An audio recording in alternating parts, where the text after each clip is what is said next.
yourself. I am more than my physical body. Because I am more than physical matter, I can perceive that which is greater than the physical world. I deeply desire to expand, to experience, to know, to understand, to control, to use such greater energies and energy systems as may be beneficial and constructive to me and to those who follow me. I deeply desire the help and cooperation, the assistance, the understanding of those individuals whose wisdom, development, and experience are equal to or greater than my own. I ask their guidance and protection from any influence or any source that might provide me with less than my stated desires. Do not know all the answers to the questions about reality. Do not claim to know the ultimate truth about fire. I seek that which has been made hidden as a part of a family of explorers of consciousness. I am the void one.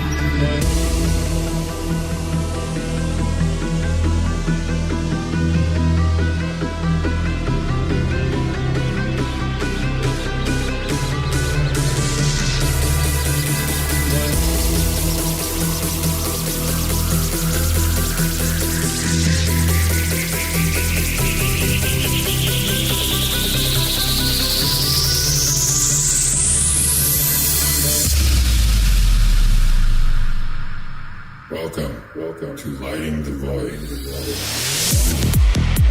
Broadcasting live from a shack on a hill in the mossy creek bottoms of Cane Creek, Arkansas. This is Lighting the Void.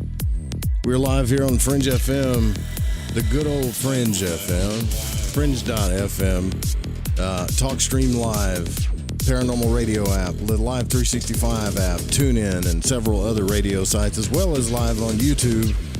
You just have to search Lighting the Void on YouTube. It's pretty simple. Tonight, Mary DUSINA is on the broadcast. It's time to get down. So we're going to do what we always do on the new moon, the perfect time to recycle your energy, start calling in to what you want to call in to manifest, and do all the good stuff. She'll go over the signs. She'll talk about the energies. And then we'll take your live calls, too, so you can get a chance for a free reading. We'd love everybody to call in, especially if you've never done it. Take advantage, because you might be surprised. All right, go to her website at marydusina.com, marydusina.com. And I want to thank everybody that supported Michael, Debbie, the new Patreons, all of you guys that are supporting the show. Thank you guys so much. It's that time again, Mary. What's going on? Happy new moon in the voice and the thoughts and the mind and the meaning behind why we ever receive or reach out for some kind of meaningful communication. Beloved Captain Aries Joe, beautiful audience, this is a very uplifting new moon that just launches tonight on June 6th, so the energies have been a bit odd. There's been a lot of division. There's been a lot of clients have sustained some kind of force-fed, moving on, having to deal with, face it up front, and serious type of things that I've heard since Jupiter slipped into Gemini and that we had our full moon in Sagittarius, which, for those of you that are new, Gemini always activates Sagittarius. Sagittarius always activates Gemini axis energies because they are polarity. They are opposite to each other, and they are the yang or the masculine, or the electrical frequencies. Our female yin energy signs, earth and water, are magnetic. We pull things to us. But when we move into seasons of celestial masculinity, when we move into the dynamic arrows of Vision Quest of Sagittarius and the Gemini curiosity, cleverness, dynamics of how can I strategize and get more creative about some fresh, bold moves, it helps when we've got some positive things offsetting some tense things, which I will quickly go over because Spirit said, that old game that our parents used to talk about, Simon says, Spirit said this morning that depending on the audience, so that's you, loyal listeners and beginning audience, that if the callers started calling in, that the last couple of shows that Joe and I did, we had the big eclipse, April 8th, that's still in effect all the way into late September, that we had a lot of astrological doodah information that we had to go over that would help you. This one is a little more lighthearted, and since it's the powerful new moon, sun and moon, and 5 other energies in the inquisitive, intuitively, intellectually stimulated sign of Gemini, I told Joe in a message earlier, kind of getting a message from Spirit that we need to take a lot of calls. So that is up to you. Joe and I are ready. And Joe, if you'll indulge me, an audience, if you'll close your eyes and move into a moment of gratitude and silence. One of our loyal listeners for quite a while, Joe, a beautiful, loyal audience member, Scott Morgan, had his mother transition over May 15th. So I would like to dedicate this show to the ascension and the beautiful soul blessings in her new birth in the heavenlies of his mother, Ruth Powell Morgan. So blessings around Scott and his sister and all that loved and were cherished by Ruth Powell Morgan. The audience matters to us, and that's why these things go on.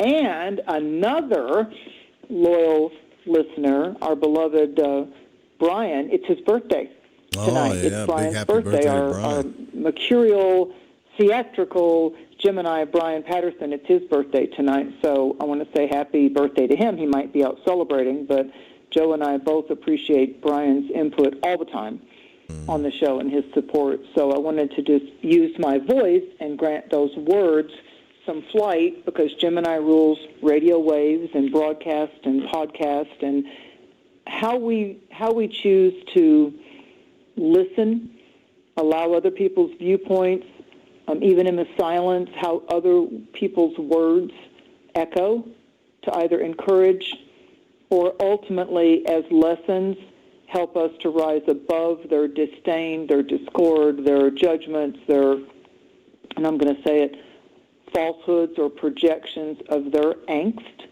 onto us. Sometimes when people are struggling, since Gemini is the power of words, sometimes people will lash out, and sometimes people will use their tongue as a whip. Even biblically, it's spoken about that the tongue can be the most unruly member of our physical temple of the living God. So I would say that the next month, starting with this new moon, the Gemini season, which is the precursor to solstice of 2024, when we get to the 20th and we start rolling into solstice, and then the new moon in our very tender, emotional, rich sign of Cancer the Crab, this is a very good time to be analytical.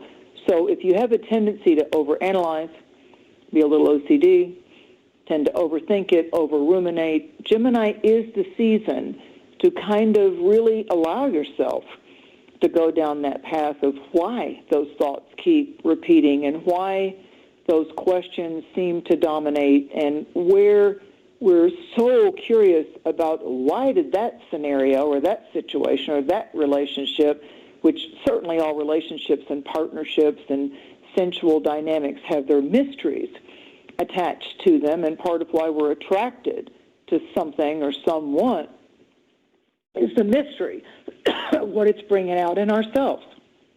So that other person that we reflect and project with and vision quest with is ultimately the teacher that our soul has chosen to help wake us up.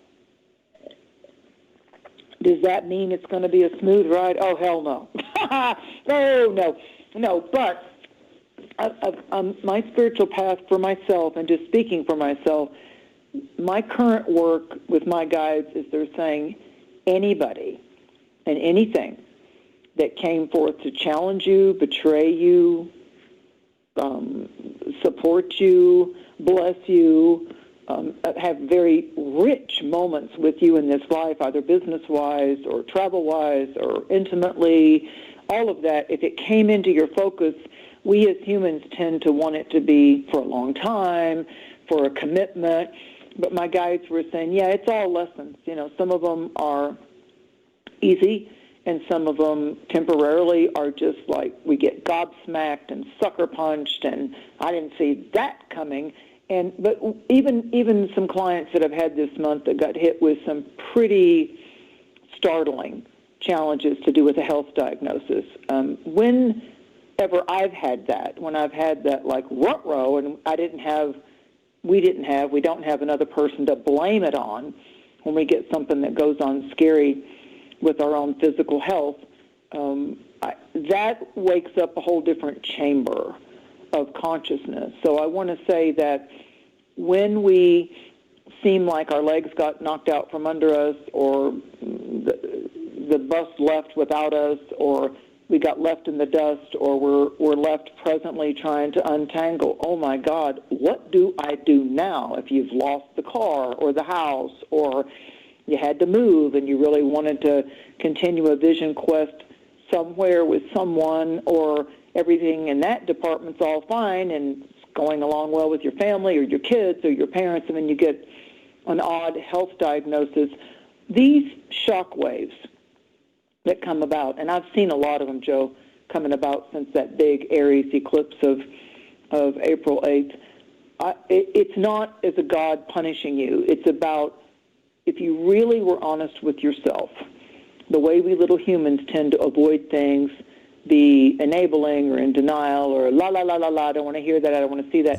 Sometimes those wake-up calls, those very shock and awe news announcements plunge us, because we can't escape it anymore, plunge us into areas and departments of our consciousness and our soul reaching out in different ways that if it was just left the way it was, we would have never gone that deep. We would have never had that push to go because of that shock, because of that loss.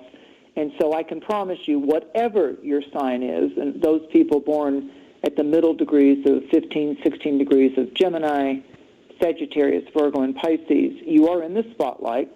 Those of you that have those middle degrees of planets or sun signs or moons, ascendants.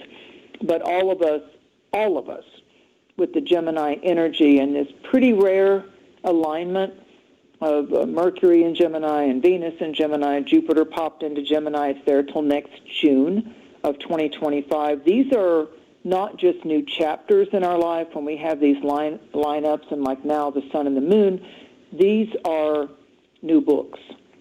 So I guess my short form of this Gemini season for all 12 signs is we just ended some pretty significant chapters of the last 12 years. The last time Jupiter was in Gemini was 12 years ago.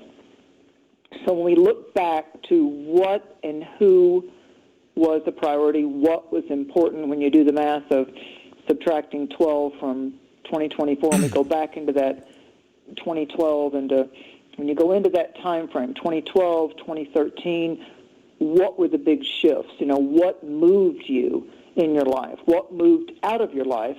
What was taken away in order for you to begin a new book? Certainly it's applicable to me.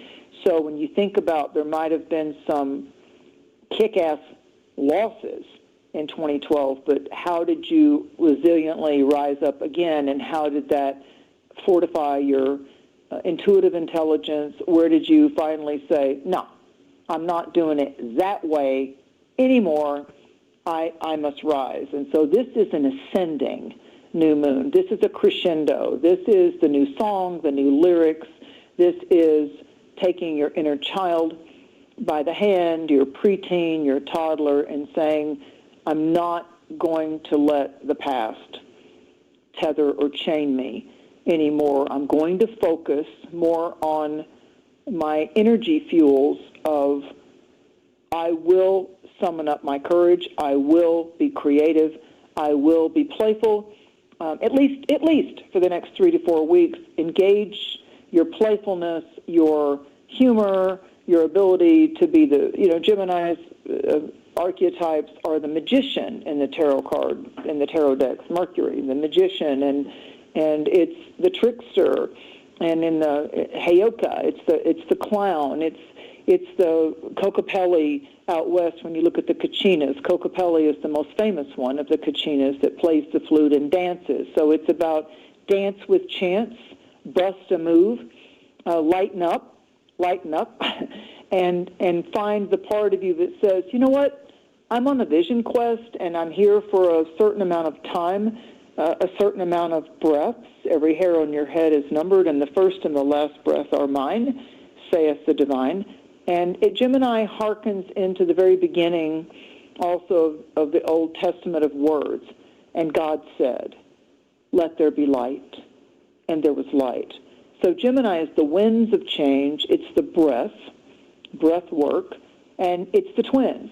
So it has to do with our shadow side and our sunshine side, and yin and yang and black and white and male and female and yin and yang. So it has a lot to do with looking at life from both sides, looking at your options, and not being owned by either one just as the only way. So Gemini is going to open up some options for us all the way into the next new moon, and it's okay if we step lightly. Everything doesn't have to be so serious. You might work more with writing down what's troubling you on a notepad and a pencil, and just writing down the spoken and the written word. Write it down, journal your dreams, write it down, look at it, do a prayer, words of power, words that are influencing you, thoughts that are affecting you. And then I do a ritual a lot of times when I've done medicine wheel ceremonies outdoors. I have people prior to the ceremonial fire to write down what's troubling them first. Like, write down the crap that's bothering you. Write down that stuff that's not fire. Write down where you're just like, write it down. I want to let this go, and I'm so tired of this, and why does this keep happening to me? And write all it down. Don't judge it. Just write it. And then just find your own way with a little bowl of water and a fireproof, smudging bowl or whatever, and just burn it. Just burn it and put the water on it and put it into our Mother Earth. Over the 10th, 11th of June, Mars is going to move out of its home sign of Aries, and it's going to move into Taurus. And so Mars in Taurus Mars is not strong as far as aggression in the sign of Taurus. Mars is always more powerful in its power sign of Aries, and its second powerful sign of Scorpio. It tends to be more sensual and tactile and pleasant and slower. The pace will slow down a little bit. Gemini speeds it up. Aries speeds it up. Mars in Taurus says, so why don't you find the corners of your life that are worth spending more time with? So my guides were saying that psychically it's important that we are more cognitive, deliberately more aware of what we're allowing our ears to tune into and our eyes to bear witness to. So I would, whatever way that you connect with your thoughts and your words, I would do my prayers. I would do prayers, affirmations, and I would invite the presence of your guardian angels, the Holy Ghost, Great Spirit, Great Mystery, whatever works for you, because we're about to see this year with Pluto still standing very, very steadily between 2 and 1 degree of Aquarius, getting along very well with Jupiter early in Gemini. These are air signs. These are everything to do with the sky, the heavens. I take you back to May 10th with the Northern Lights going all over the world, not seen like that in decades. They're talking about it could come back within the next week or so because now the sun is Earth-facing again. We're looking for the solar storms and the plasma and the coronal mass ejections to come again.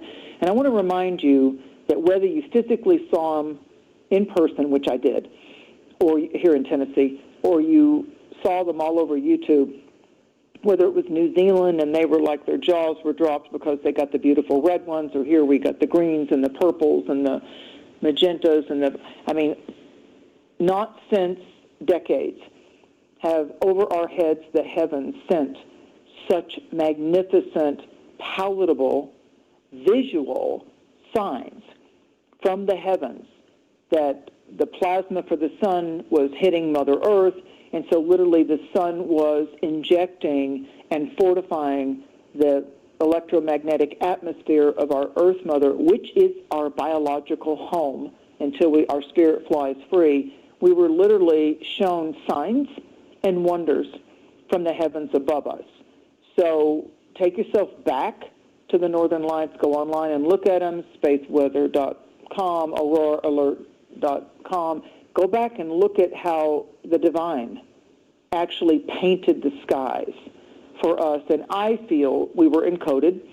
I feel the star seeds within us. I feel that it was a feast and a bread of heaven manna feeding for our soul, and whatever has troubled us prior to May 10th, when that phenomena was happening all over the world.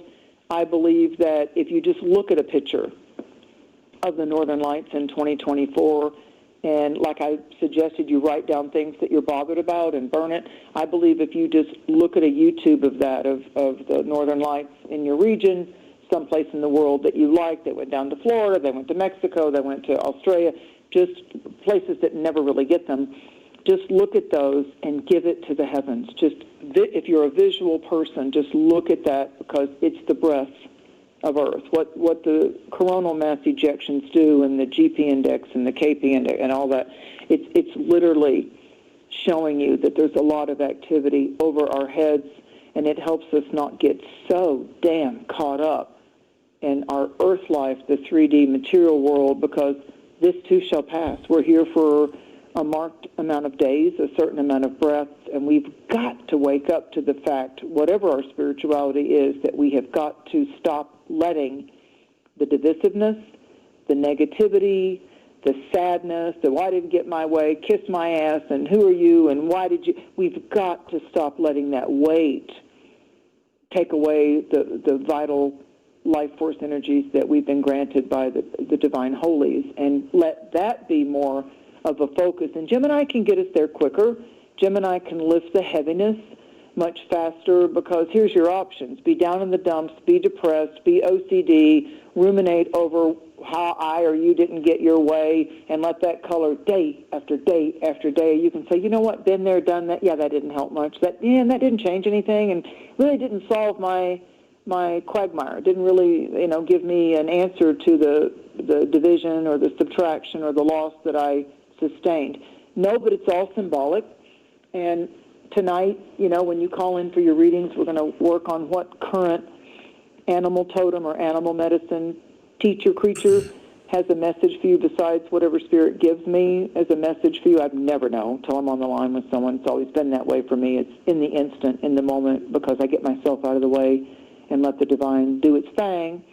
But it's most favorable for, even though a lot of astrologers online are talking about that this new moon is directly squaring Saturn in Pisces, but Venus in Gemini is at the exact, it's a trilogy. She's at an exact conjunction or alignment with the sun and the moon. So we have the sun, which is the outer light, the ego, the masculine, and we have the moon, grandmother moon, which is everything to do with our very private feelings and our wishfulness. It's a wishing moon.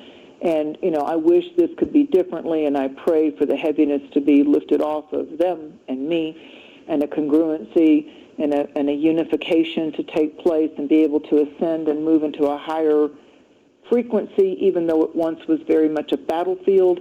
It doesn't hurt you, even though it looks like nothing is going to change something, to go ahead and inject it with the fact that you will participate and do your part, even though there's been a division or a battle or a loss or an unfairness, to say, I choose to rise above this, and I choose now to declare across the heavens with my voice and the timbre and the pitch and the power of me forming the words and the verbiage. I call it across earth and heaven that I ascend this, that I call for the blessings in harmony only of the magnificence of this lesson. I allow the sting, the negativity, the anger, the hurt to now be released and cleared in God's own perfect ways, and I allow the ascension, the transmutation with Pluto and Aquarius. I allow this to be my phoenix moment. I'm not burned by the fire that transmutes me. I am cherished, and I cascade and ascend it all. So watch the words, put them into practice for you. Gemini, it's all about that. And the fact that Venus, the great planet of love and artistry and the magnificence of manifesting and actually determining to do random acts of kindness and to do whatever we can do to be productive with the energies of encouraging words and truth and authenticity, she's aligned in this Gemini. So she gives us fresh options for a better job, better love. When we've got Saturn squaring the Gemini placement, Saturn's like the boss bitch. Saturn's like the karmic teacher that says, but wait a minute, if you're really honest with yourself, before you lost this job, before this relationship had a fault line crack, there were things that you weren't happy with. There were things that you already knew, and your intuition didn't let you down. You already knew, you already felt that something was amiss. So Saturn in Pisces is saying, now you get the graduation of what the specific trials and lessons and tribulations were, and so accept your cap and gown. It's graduation time, and watch it all shift. And that's the overarching message of this new moon, that we choose to not celebrate or pay an overt amount of attention to what was a loss or a perceived loss, or just, I didn't get my way, they weren't fair with me. I'm not taking away the reality of people's bitter, unfair actions. I'm just saying, ultimately, you're the magician. You and I, we're the magician. We hold the wand. And the card for this particular birth date is the Jack of Diamonds, which would be, in a sense, the Knight of Diamonds when you get into the Oracle of Cardology. And so it has a lot to do, diamonds and pentacles are letting the light come in where the dark has had resonance too long. I mean, it's just about shift your attitude. Shift your attitude. It's up to you. And that's really important, Joe. It's very important that we, realize that we are the captains of our ships, of our relationships, and our dance with divine, and the humanoids that we come in contact with this lifetime. And I've had a lot of humans seemingly going through very intimate, personal challenges, from being let go of a job, or the partner, somebody got ghosted, or somebody got berated, or just a bunch of trickster. When you look at Heyoka, trickster, coyote, Cocapella, it's like the people that they talk about, stop poking the tiger in the cage. Stop poking, or you're going to get a reaction. The tiger's in a cage, doesn't want to be in a cage. What are you poking the cage for? What do you keep shaking the box for? Why do you keep, what is it about you that needs to have anger drama? So when you disengage from the game, if you go back to the tree of life, and the planets and all this stuff, there's a light. What I like about Gemini is there's a light and a dark side of you, and you have to come into contact with both, and you have to accept both. So even anger is justifiable sometimes, right? Sure. Even spiritual sometimes. So is mercy sometimes. The idea is Gemini is choice. Your biggest power as a human being, that drop in the water, is your choices. And Gemini lets you look at everything, all sides of everything. And knowing that when I make a choice, that ripple effect means something. If you're impulsive, like I am, and you do something, and you're like, well, this is bad, or I don't like this, or whatever, you're not balanced about it, or whatever you'd want to call it, spiritual. And later on, you get betrayed, or something happens, and like you knew that was going to happen, It's okay to get angry, even if it's justifiable or righteous, but to get dramatic and to keep pushing, you know, you got to charge and discharge, you know. Gemini can stay in the head a lot, though, too, so you got to watch out for that. Hopefully there's some balance and energy in the chart. I like those terms that you just used. I like the charge and discharge. I like that a lot. Yeah. I like that a whole lot. I feel like that's it's very good to look at your ability to, am I overreactive?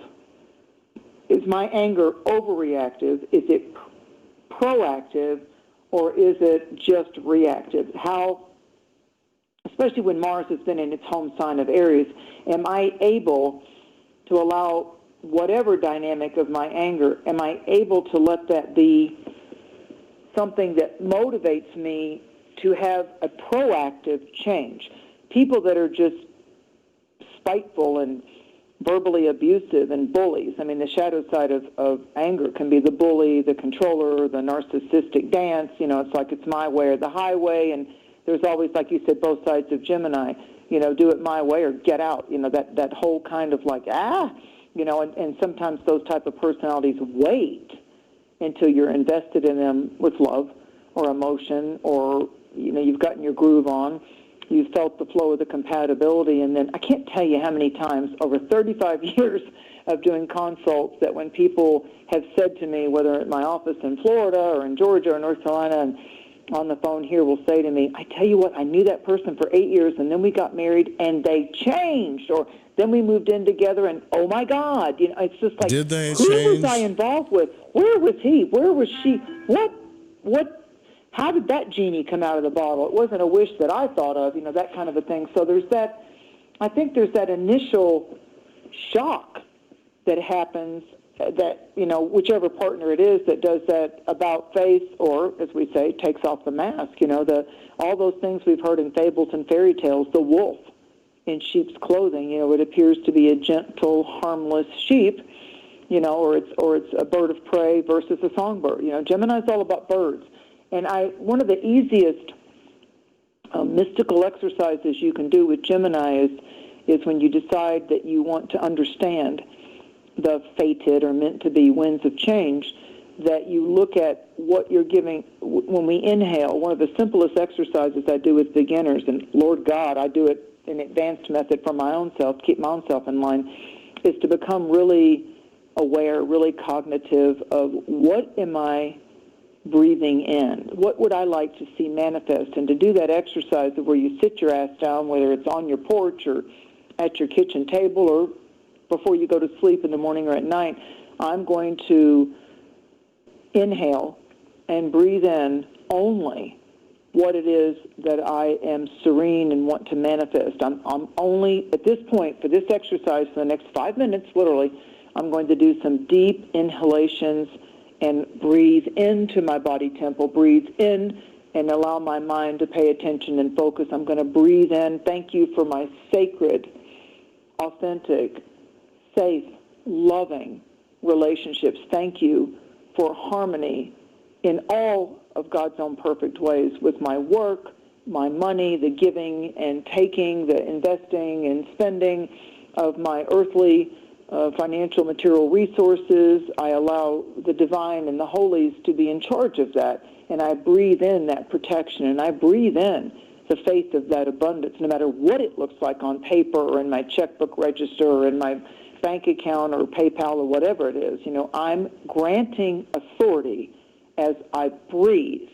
I'm calling in. I'll get good news medically. There'll be a sudden miracle manifestations. We've got to accept it in our mind. It's kind of like, I don't like so much the fake it till you make it, but I mean, in my work, I found that even if it doesn't seem real in the third dimensional outside world, if you can get the feeling, if you can just breathe in and play pretend, if that's what word you want to use, just practice getting the feeling of that's no longer, how does it feel that that's no longer something that haunts me, torments me, hassles me legally, bothers me financially, hurts me intimately. You know, I don't like the way that was left. I don't like the way that ended or went down. I don't like being the ghost or the ghosted.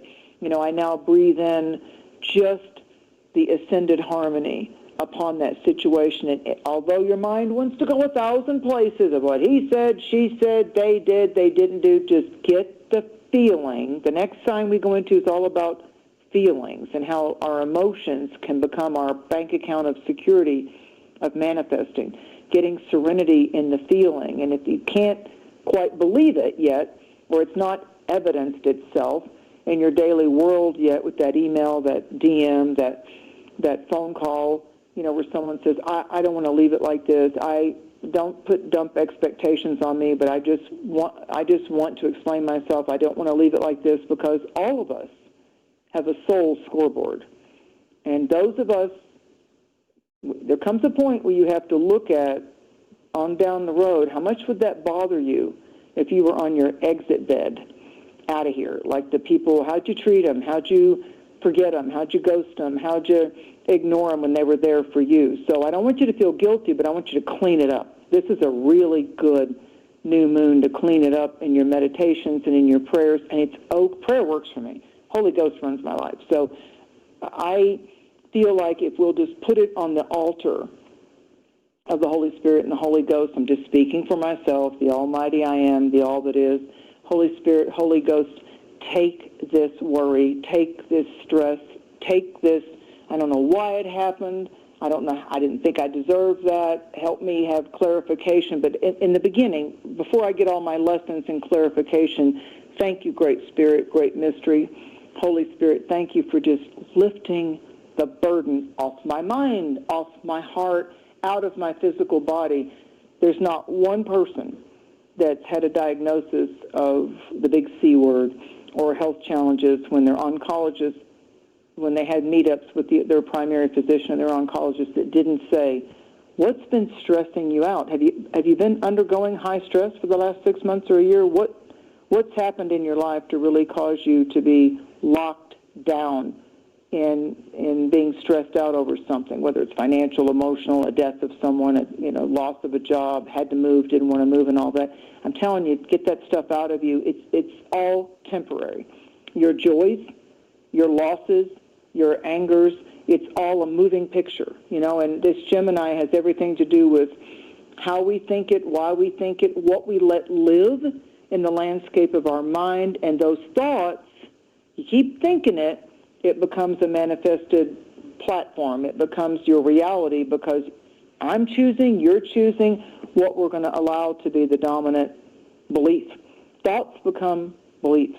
We think it long enough, we believe it. We believe it about ourselves. We cast it upon other people, and all of us probably could do better in our behaviors, our psychological patterns, not focusing all the time on our woundedness or the unfair things that were visited upon us. This Gemini cycle is let it go to the wind. I deliberately found my first for 2024. The dandelions bloom here in the mountains, and you get the yellow flowers first, and it was my first little dandelion puff. I love those things.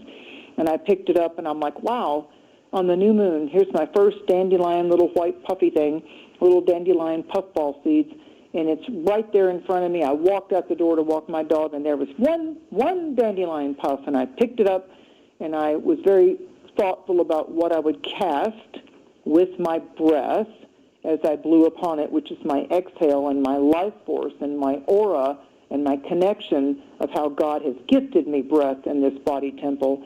And I first, of course, called for peace for the world, period, and protection upon all that are innocent in any kind of line of tempestuous scenarios. And I called for peace for the world, peace of heart, love on the planet, unification, healing for all in need, be it mental, emotional, financial. I just called for peace and just watched. I wanted that visual, just like the Northern Lights, of watching all those little dandelion seeds, and there was just a slight little breeze, and they all just took off everywhere, and I just went, thank you, thank you, thank you, I believe. I got to visually see the seeds. And speaking about inner child stuff, Joe, that was something I loved to do when I was a little child. I would just go squee and get all excited when I saw the dandelion puffs. Most people look at them as weeds. For me, it's a great visual. It's a great mystical visual that for some reason caught my attention as a child. So what are you breathing? What are you allowing within you? What are the beliefs that you want to have as palatable teachers and guideposts? And just ask yourself, what are my dreams? What are my thoughts that could be self-improvement? And I can start to do some of those baby steps of being a kinder voice, kinder thoughts, encouraging spirit as I walk this world, but for a while. So we're all, in a sense, like hollow reeds. You know, we're all dandelion seeds. We're in the last new moon of spring. The next new moon starts the season of summer. So the three signs, the zodiacal energies of our springtime in the northern hemisphere, are Aries, which opens the door of the new life and the seeds bursting forth, and Taurus, which is the leaves and the trees are greening and the plants are growing. And then we have Gemini, which starts the actual excitement of, like, look at that. My flowers are coming out. It's happened. I did the work. My fruits and my vegetables. Oh, my God, I can go to the market and get local stuff. And so then we come to the growing season, the warming growing season. And so the next sign we come to is the mother. You know, it's Cancer, the moon, and it ruled by the moon, and it has a lot to do with really receiving insights and powerful truths about our heartfelt feelings and where we feel nurtured by those we choose to allow close to us in our daily orbits, and where we might be less critical, less sarcastic. I would tell you all in the June season of Gemini, because Gemini actually begins at the end of May, stop saying cutting, critical, sarcastic things. Stop it. It's not good for anybody to hurl out hurtful words or sarcastic things. People get plenty of that anyway. Instead, be that agent provocateur that sincerely gives someone an uplift, an uplift statement of, like, oh, it's so nice to see you at the restaurant. You always have such a nice smile, and good to see you today. You might just be passing them. So sometimes we take for granted that our presence and our energy signatures, it could take fewer words and let that energy come forth through the windows of the soul, your eyes. And so that's the Aries part, the sight, the smell, the hearing. So I believe that Spirit is urging us all to make a difference in this world. And, Gemini is the media, to stop letting yourself get caught up in, World War III is already going on, and this happened and that happened, and who are you for, and I hate you for that. It's like, let's rise above all of it and just get to the chase. Let's just skip the drama and go to the chase of, let's unify for peace in the world. Let's unify for the divine coming forth and helping us.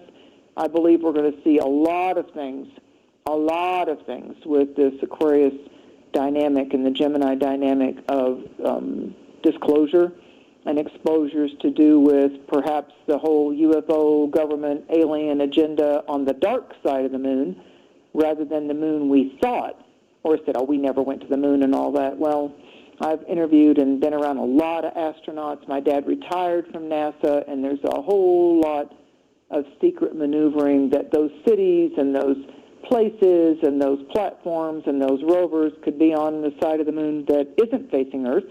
And there could be whole communities and civilizations that are, what's the big chase, Elon and Richard Branson and everybody, get to Mars and all that. They don't spend that kind of money just because there's nothing there.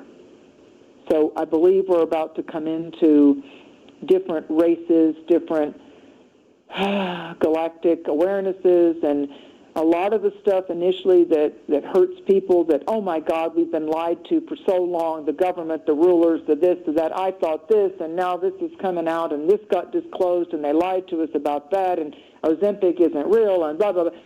I believe that we need to go into our INNER-verse, go within, go to your inner verse, align that with your soul voice, allow Gemini to be your intuitive intelligence, and that will ignite a very important tool in this life walk called spiritual discernment. Yeah. So as Joe was saying about the sign Gemini having a constellation, a human component, it's not Aries the ram, it's not Taurus the bull, it's Gemini the twins, and they are in the creature costumes of human looking. creatures. So it's Castor and Pollux, and there's other twin things that other cultures and civilizations, but the most known are the twins in the constellations of Castor and Pollux, the brothers. So be your own brother, be kinder to yourself, and watch your words, even the silent words that you're saying again and again, day by day, because, and again, there's only 2 energy signatures as far as energy medicine, things that are draining you. So why do you keep doing it? It's draining your energy. It's not motivating you. It's not creative. Or what's uplifting you?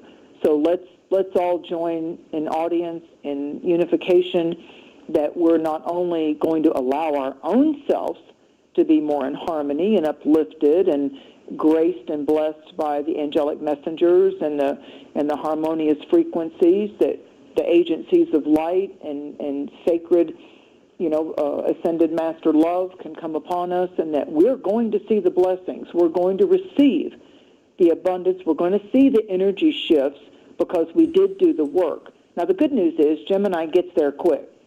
Gemini will look at a bunch of different viewpoints. It'll be kind of like, when you get in a crowd and you bring up a topic and they come up with ideas or beliefs or patterns that you never even thought, like when people say, I never looked at it that way before. That's all that Gemini dance.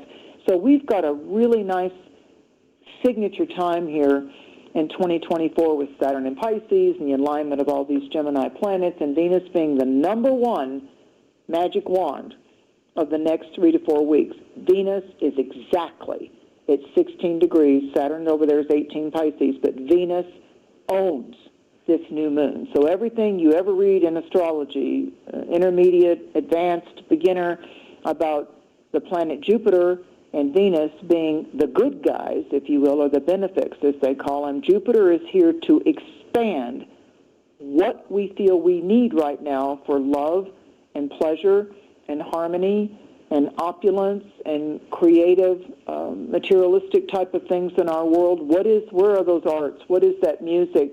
What's how do we go out in nature and get that? So taking walks and playing your music and disengaging from negativity is very important, because Gemini's the plug.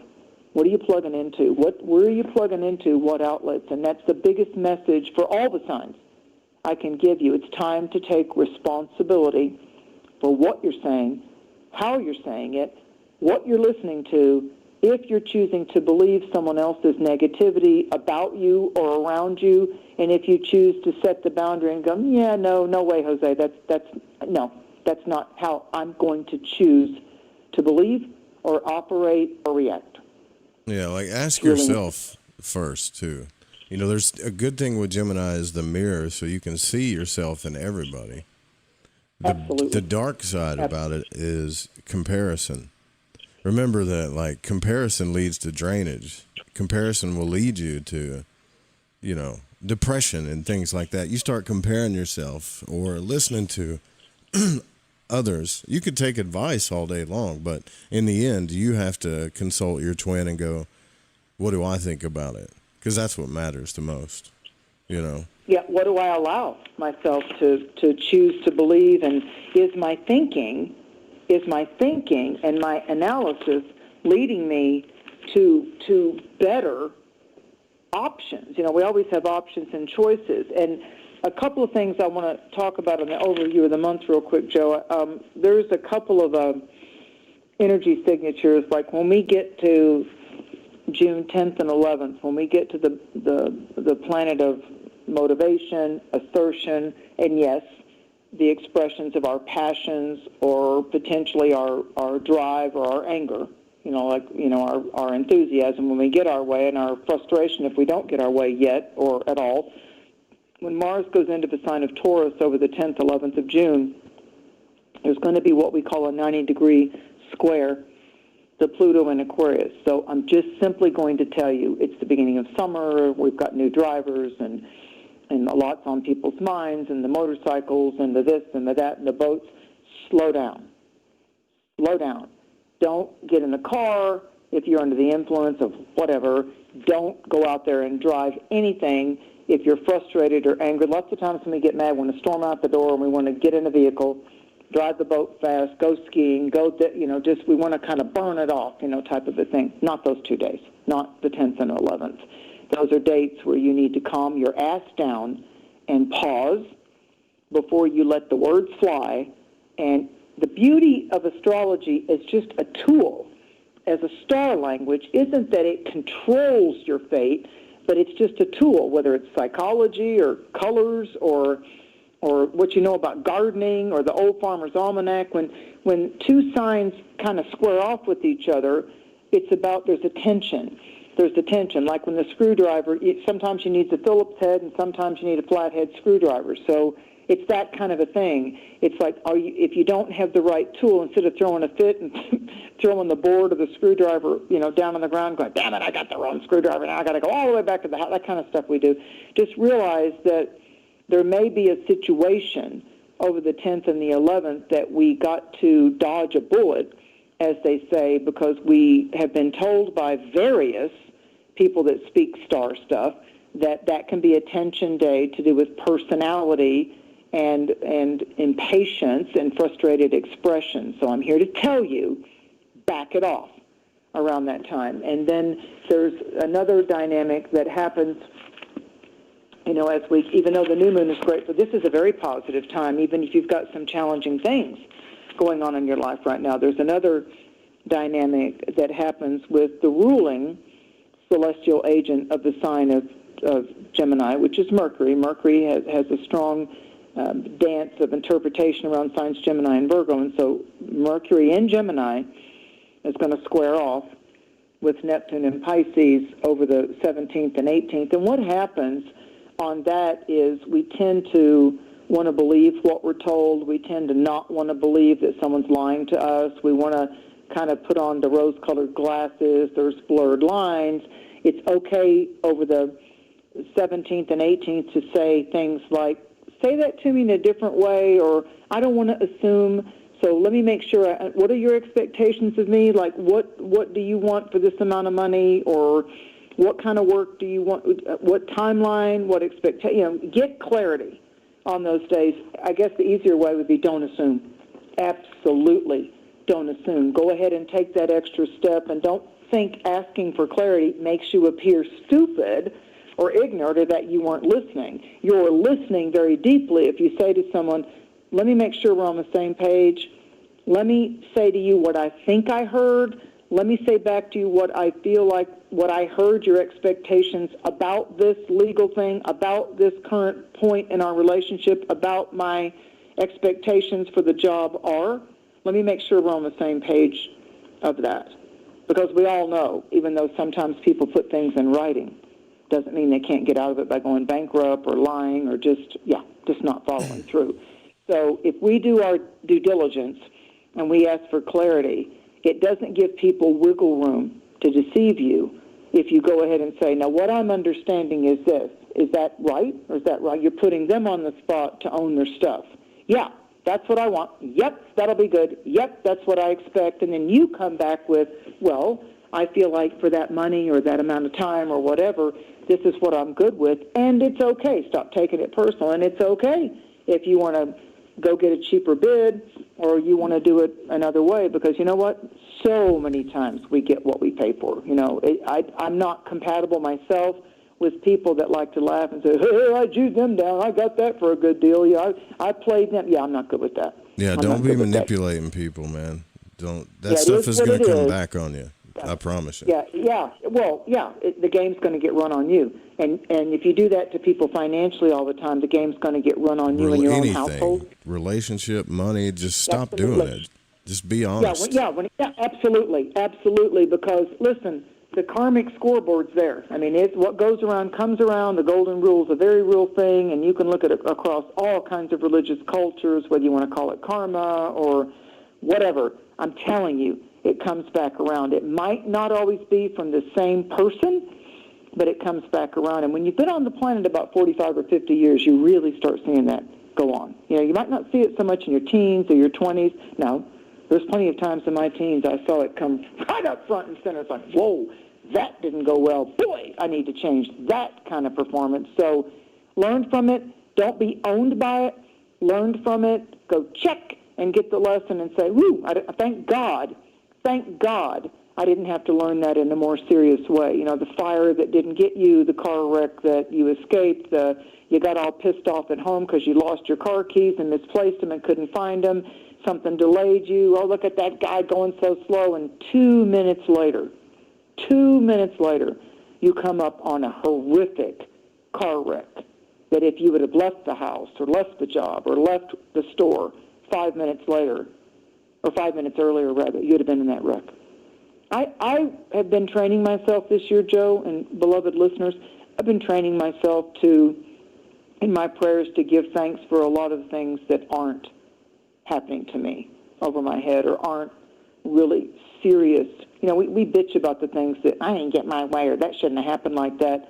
But, you know, I don't have bombs flying over my head right now, and I'm not crawling under a house to hope that some soldier of whatever side is coming to hurt me. Or I mean, there's a lot more that we could in our prayers be not only grateful for, and that's very self-centered, but also then to take that time and pray over people that are going through horrible addiction recovery and relationship dissolvements. And I mean, there's a lot of stuff going on that our ancestors went through that literally it was fight or flight in their physical world, not just in their dreams or in their psychology, but they literally had to fight to survive.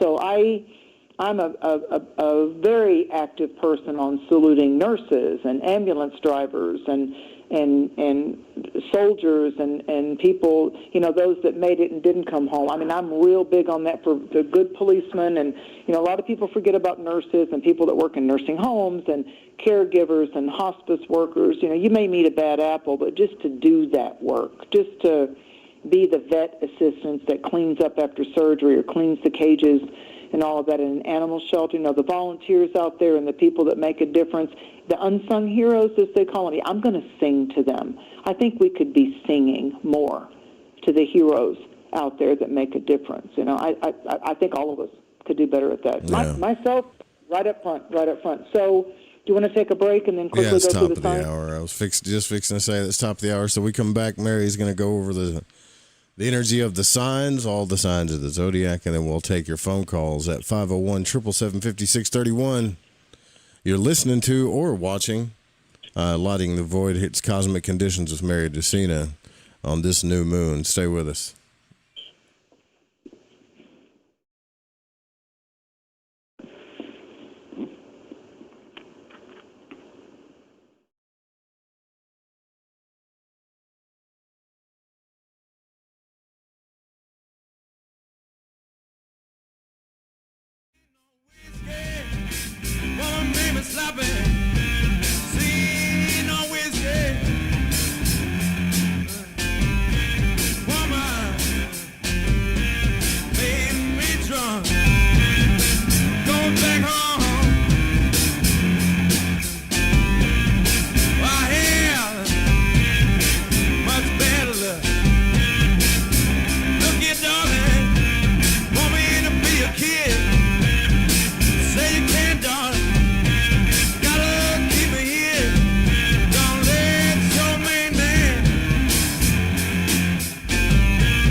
In your face, all over the place.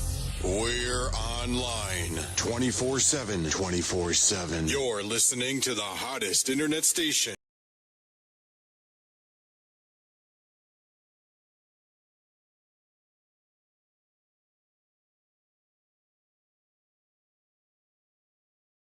Follow The Fringe FM on Facebook and Twitter at The Fringe FM.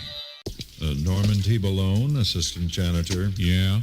I am here to inform you that everyone in this unbelievably large advertising agency has been fired. Oh, no. Except for you. Really? Which means, Mr. Balone, you're now president of this entire unbelievably large advertising agency. Gee, I don't know much about advertising. Apparently neither did anyone else around here. See, I spend most of my time mopping floors and listening to the radio. Radio, now there's an efficient and economical way to advertise. Really? Well, sure. Sure, radio costs a fraction of TV, and radio targets specific customers. I love radio.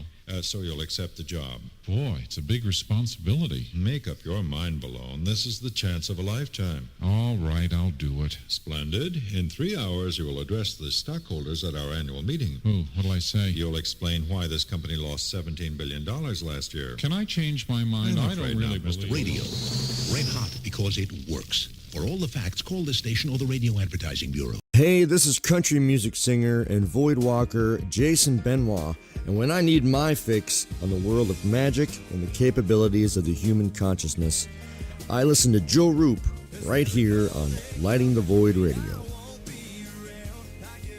Bumper stickers are a fun side hustle with low-cost investment that has built-in advertising to attract local customers in parking lots, rallies, gatherings, conventions, venues, and more. You could potentially sell these bumper stickers on consignment to local businesses, tattoo parlors, head shops, or any other independently owned store that might gear toward the fringe. Bumper stickers are great gift-giving ideas for friends and family. Also, a way to wake up your fellow travelers on the path without having to waste energy in tiresome debates. No car? No problem. Bumper stickers will stick to just about anything with a semi-smooth surface. Go to www.justbsme.com and get your bumper stickers today. So, you love talk radio? Then you'll love TalkStreamLive.com. TalkStream Live is always on, 24/7 with the best streaming talk shows. Find your favorite talkers and discover some new ones. It's free, readily available online or on mobile with any smartphone or tablet. Finding your favorite talk shows all in one place has gotten a whole lot easier. Just go to TalkStreamLive.com. Be sure to download the free apps from Google Play or the iTunes App Store. To some people, the sound of a baby babbling doesn't mean much. But that's not necessarily true. By 6 months, they're combining vowels and consonants. By 9 months, they're trying out different kinds of sounds. And by 12 months, their babbling is beginning to take on some meaning. Especially if there's no babbling at all. Little to no babbling by 12 months or later is just one of the possible signs of autism in children. Early screening and intervention can make a lifetime of difference and unlock a world of possibilities. Take the first step at autismspeaks.org. A public service announcement brought to you by Autism Speaks and the Ad Council. The following is made possible by Dad. Why was the basketball court all wet? Because the players kept dribbling all over it. The dad joke. Corny, grown-worthy, but also one of the simplest ways to share a moment with your kids. Why do you have to be careful when it's raining cats and dogs? Because you might step in a poodle. And kids that spend more time with their dads grow up to be smarter, more successful. Can I tell you a cat joke? Just kidding. And, with any luck, funnier adults. Why didn't the skeleton go to the dance? Because he didn't have anybody to go with. Dad jokes rule. So take a moment to make a moment and give your kid a laugh. It's as easy as going to fatherhood.gov. Brought to you by the U.S. Department of Health. The following message may be decoded with your magic decoder. This is Malorcas 45, fan of the Fridge FM, challenging everyone to open their mind's eye. Listen to Lighting the Void with Joe Roop to gain precision for your third eye vision.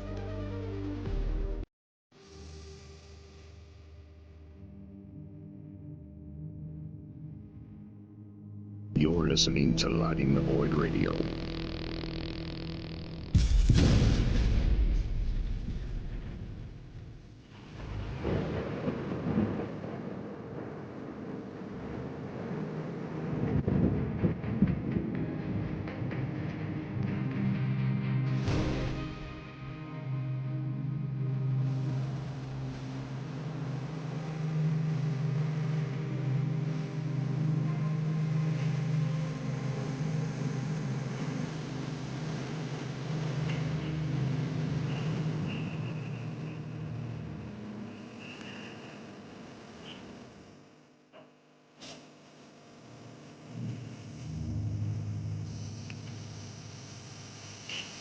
All right, welcome back to Lighting the Void Radio live here on the Fringe FM.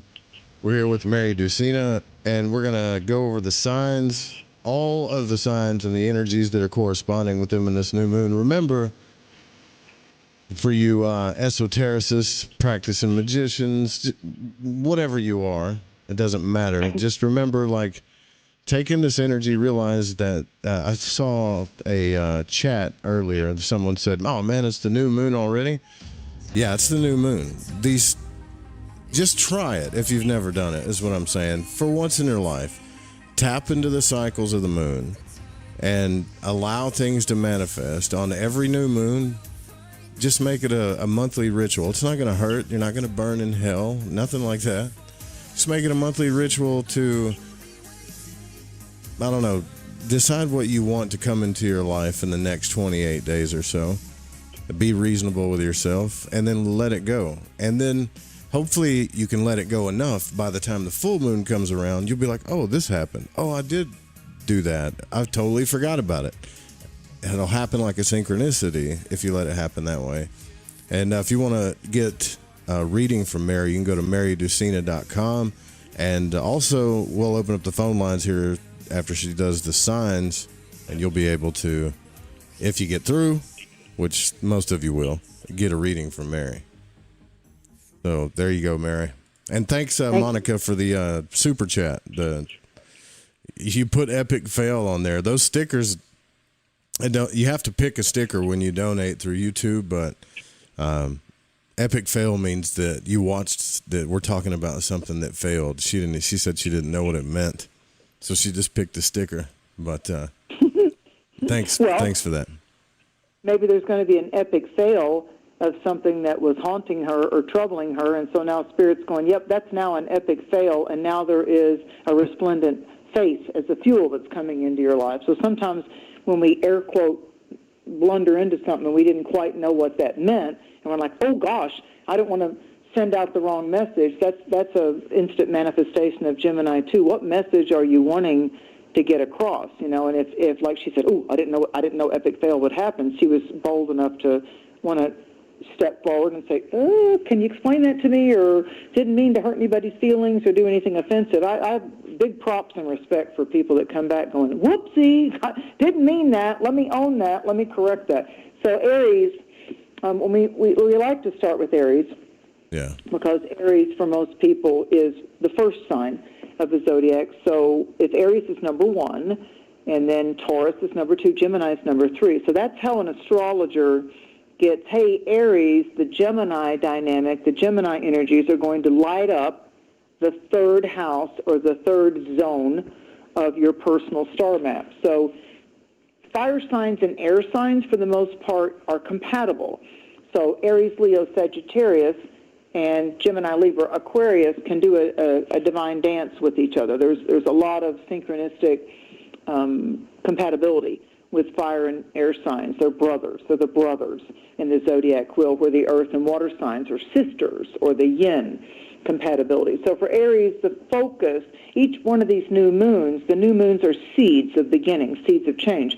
And so at the new moon, you find out, what are my themes for the month? So Gemini for Aries is about your focus.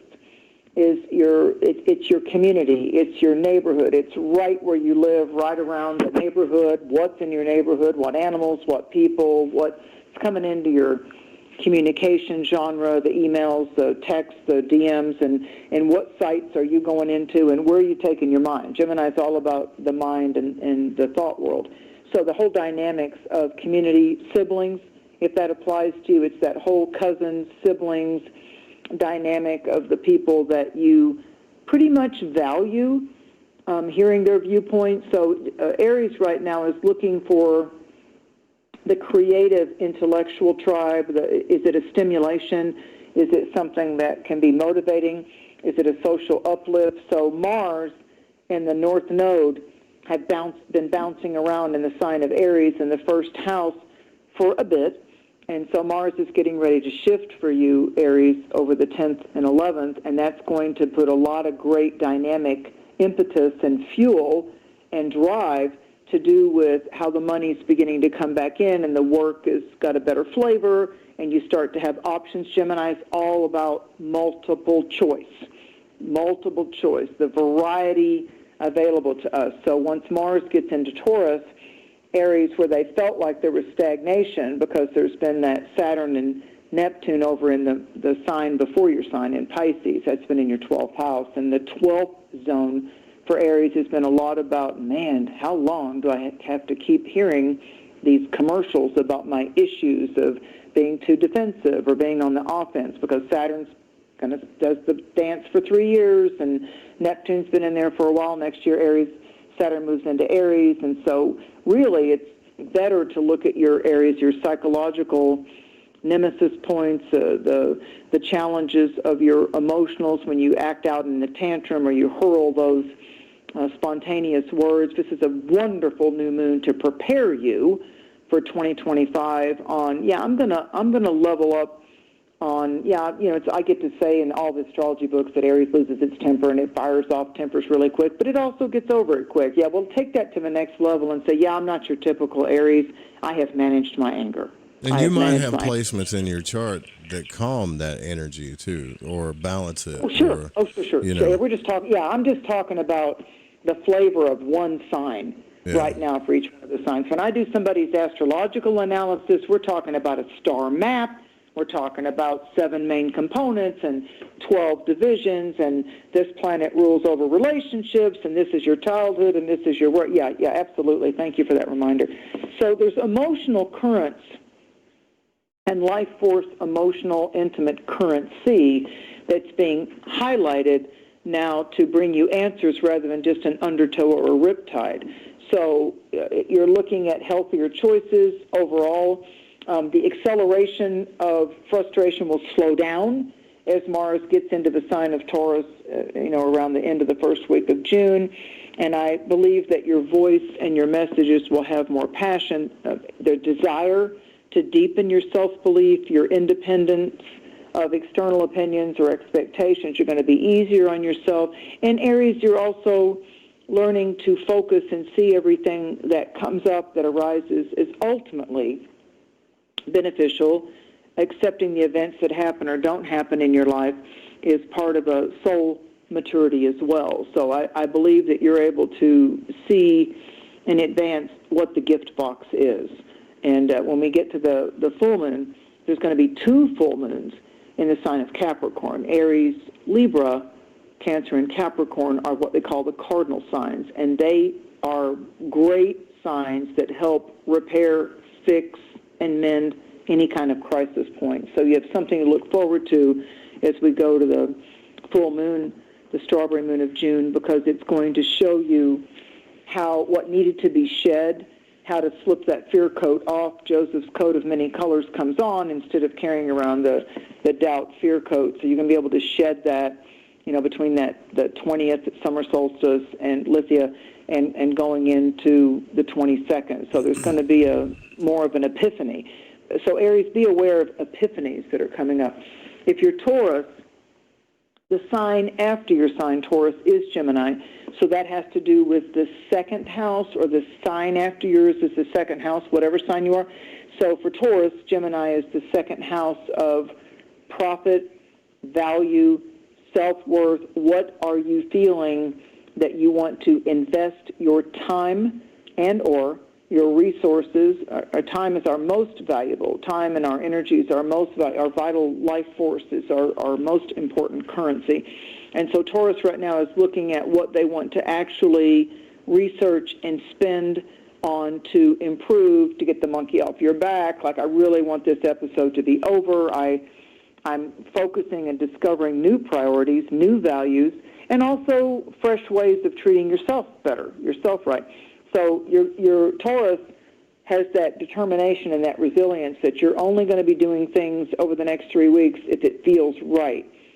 Sometimes that could seem like a little safety trap, but not this time. You're going to have a knowing, Taurus, about what's truly right for you now. You're working towards making your body, your soul, your heart, and your spirit beat as one on the drum of life. And many of you, Taurus, really will be able to understand that you feel like anything is possible during this cycle. So you're going to understand how interesting it is to feel limitless, that all options are open. A lot of it starts with your attitude and your faith. You'll feel as if you can go as far as you want, as high as you want.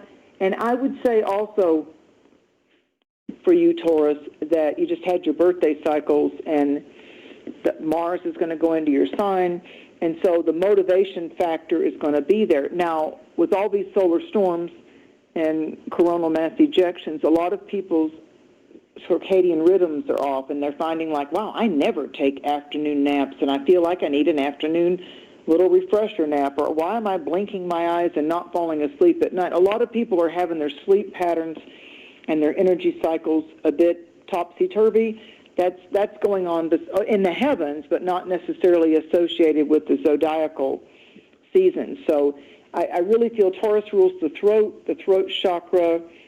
In general, that sign rules that. So your current life story is going to have some treasures. There may be unexpected flow of monetary relief that comes in. There's very harmonious moments, cultivating real values, what's really important in your life. Obviously, there's some lifeline examples of like what you really feel is important when you're 19-year-old Taurus versus a 45-year-old Taurus. So I would hope so. Logical things.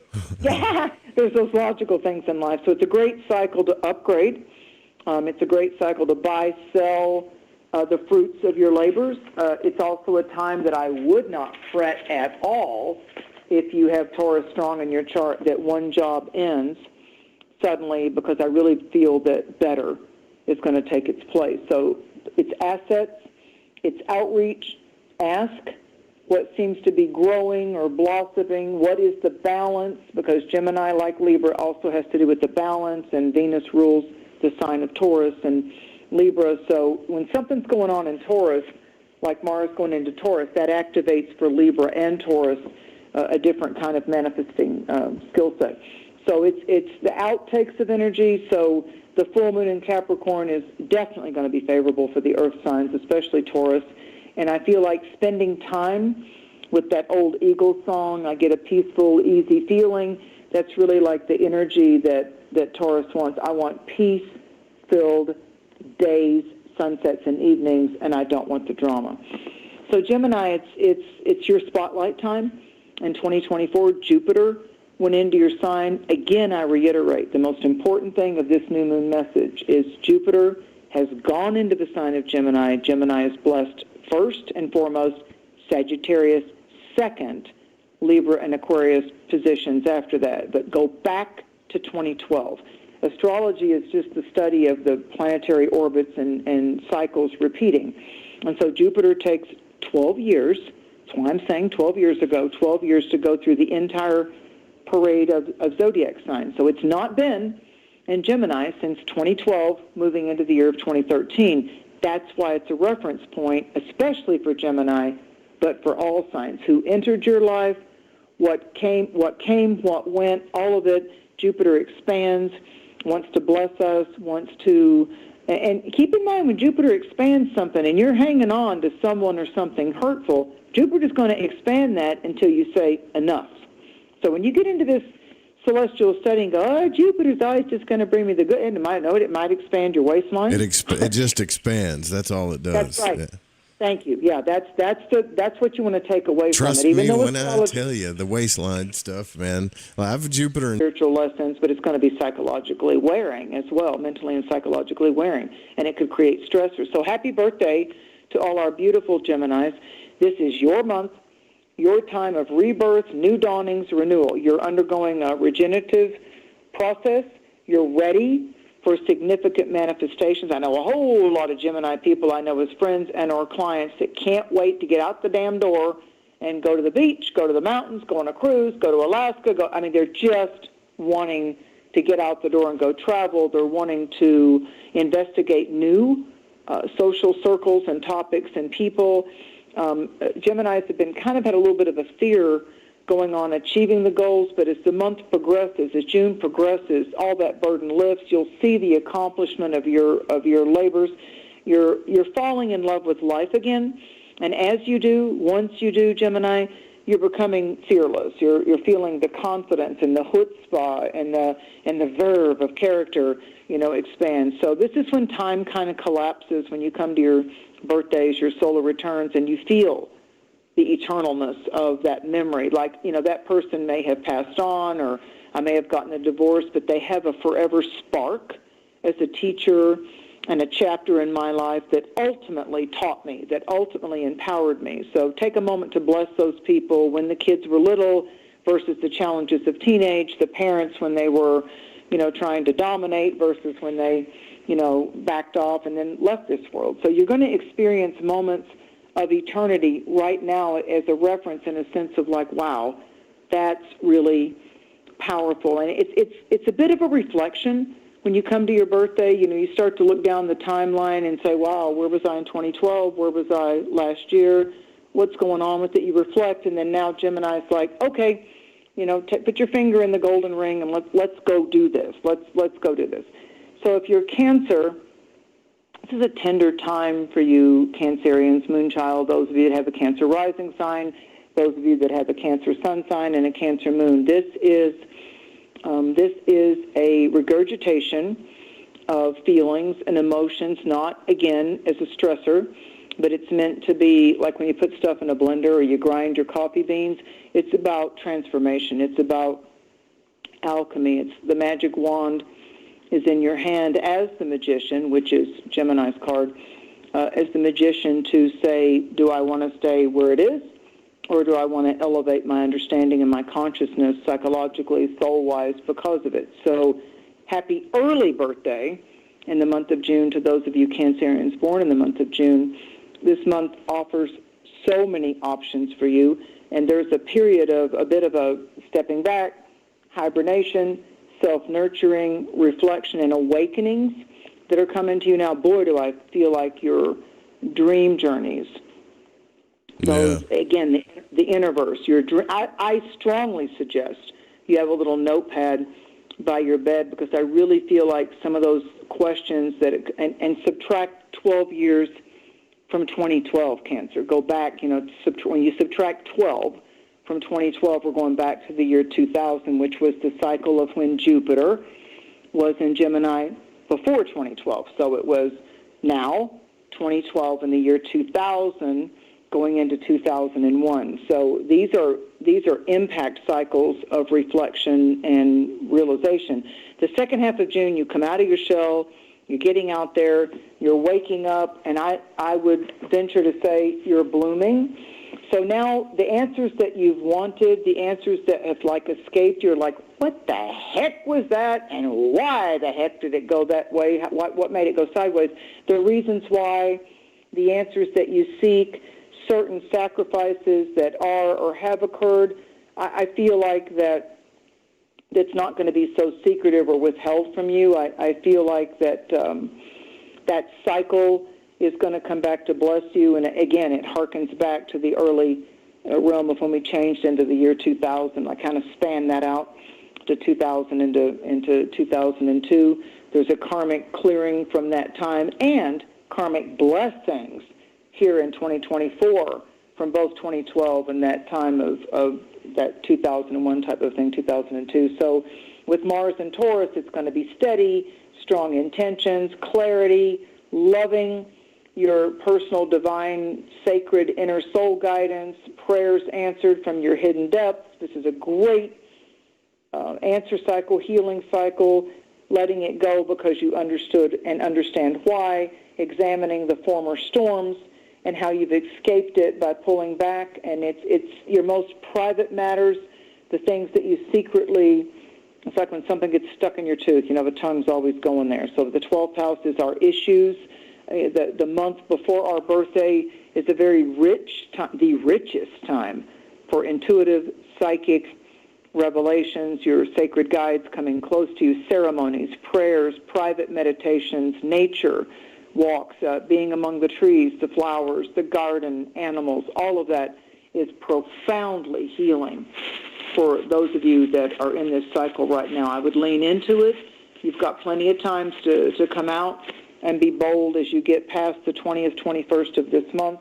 It's also a karmic liberation So the recent shock waves could have been so much worse. I'm not downplaying the intensity of your heart and your feelings and your reactions. I'm just saying it's not a critical stopping point for you. That happened. You learned this, and now you're going to be able to put it together in a category in your life and be better for it. And as Joe has heard me say many times, this is our 5th year together as we get together in June of 2024. Let it make you better, not bitter.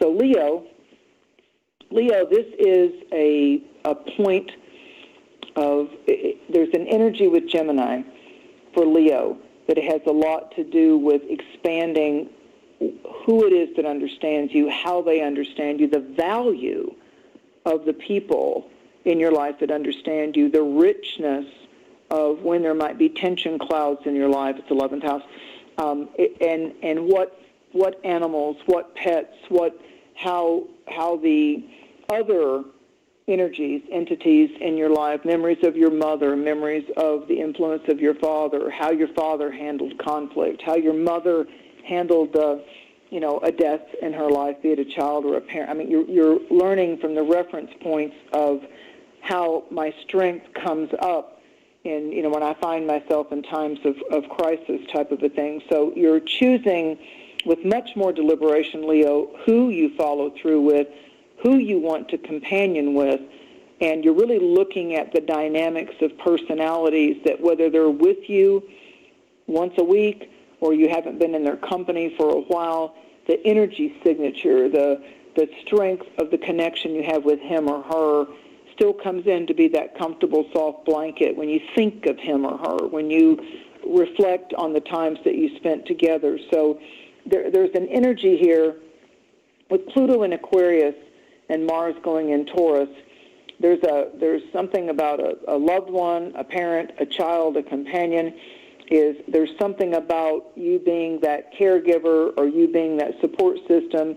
There's a job that seems to be coming around you this month to be that person that holds space or wants to be a part of their healing or being a supportive tool in their treasure chest or their hope chest. There's something about, because of the losses of animals or people that you've gone through, Leo, be it a job or the death of something or someone, there's a strength that's been implemented into your soul, and the quietness that you have and the power that you have, Leo, matters so much more than you realize from within yourself. And I believe that Spirit is going to give that back to you. I feel like that Spirit's really going to say, job well done, and I don't see regrets around Leos. And Pluto in Aquarius in your opposite sign, Pluto can mean some type of a death or a letting go. And it could be, I'm not going to live here anymore. I'm going to be uprooted from that job, or that got phased out or downgraded. There's going to be something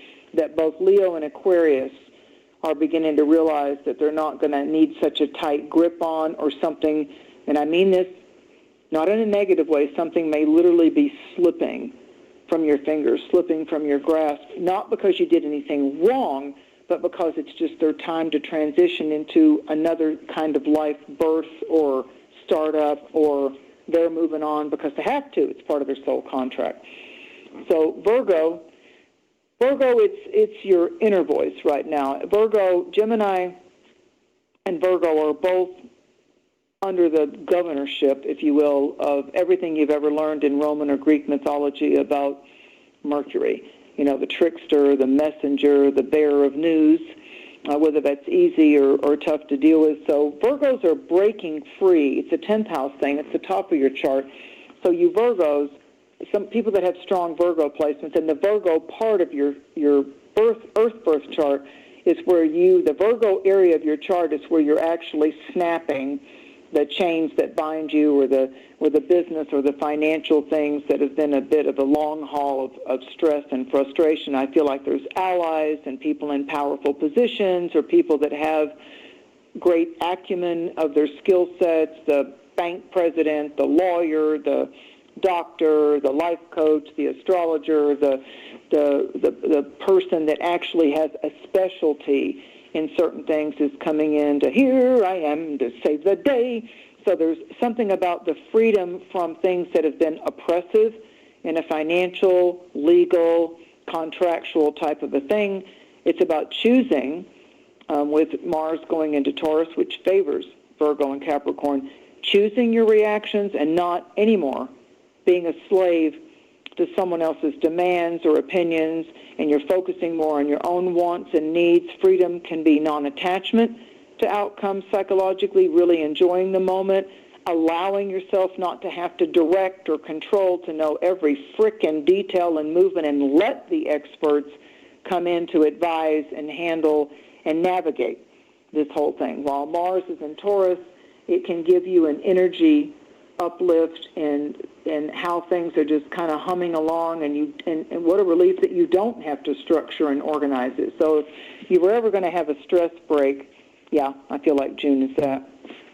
If you're Libra, Gemini is a sweet spot for Libra. This is a good time to travel outside your familiarity zones, take the cruise, go, take the trip to Europe, go to the woods, go to the beach. If you live in the woods, go to the beach. If you live at the beach, get to the woods or get to the desert out west. You're at a crossroads in your emotional choices. There's going to be things that you choose to liquidate or downsize or let go of, in a sense, because you're about to embrace a whole new lifestyle as Mars eventually bumps into Gemini and joins Jupiter in Gemini. Things are going to be quicksilver. They're going to rapid fire as you get to July. So there's an invitation for you to embrace the unknown, to stop feeling like that, don't get that anticipation of negativity of like, oh, well, I'll do this and that'll crash and burn too. So you're moving into new directions. That's a guarantee. It's a terrible way to think, by the way. Yeah, growing isn't always, it's not supposed to be easy. The seed's got to bust out of its shell. The snake or the bird's got to bust out of the egg. Some survive, some don't. But we're going to have that hard shell that we've got to peck our way out of, or we're going to have to burst out of the ground of our earth birth. So babies don't have an easy time. They got to learn everything. Got to learn to walk and talk and all that. So wipe your butt. All that kind of stuff. So you're seeing a bigger picture now, Libra and Libra risings, and you're going to be able to have a celestial compass that helps you navigate your path of growth. It's like in the Oracle Tarot cards. It's like the Six of Swords. You're able to pay the boat keeper, the talents, the coins, and he's going to take you in an easy glide across the water to a new adventure, a new island, a new land, a new landscape of productive. So there's a lot of close guidance with your higher self right now, Libra. So look at what now. Focus is now, in the present. What gives me a favorable energy uplift? What creative fulfillment? What new character understanding? It's the process of learning, Libra, looking closer at your own insights, your own educational prowess, your creativity, your philosophical, what intrigues you philosophically, what's exciting. Not all journeys are physical. I'm going to say that again. Not all travel and not all journeys. Not all journeys or travel are physical. Yeah.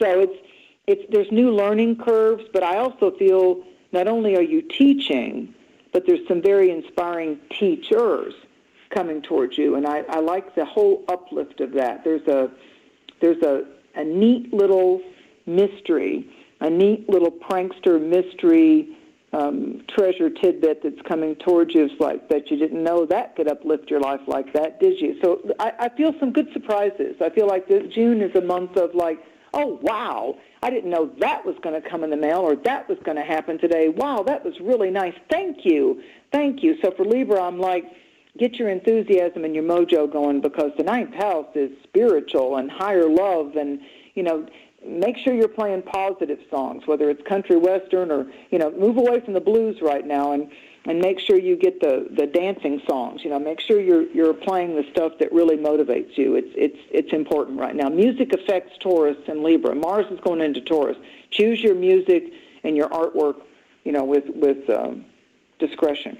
So for Scorpio, it's an eighth house kind of a dance, and that's transformative, and it's lighting up an area for you that has to do with the bigger meanings of why we do what we do, why we are attracted to what we're attracted to, why we need to repel or move away from certain temptations, allurements, glamours.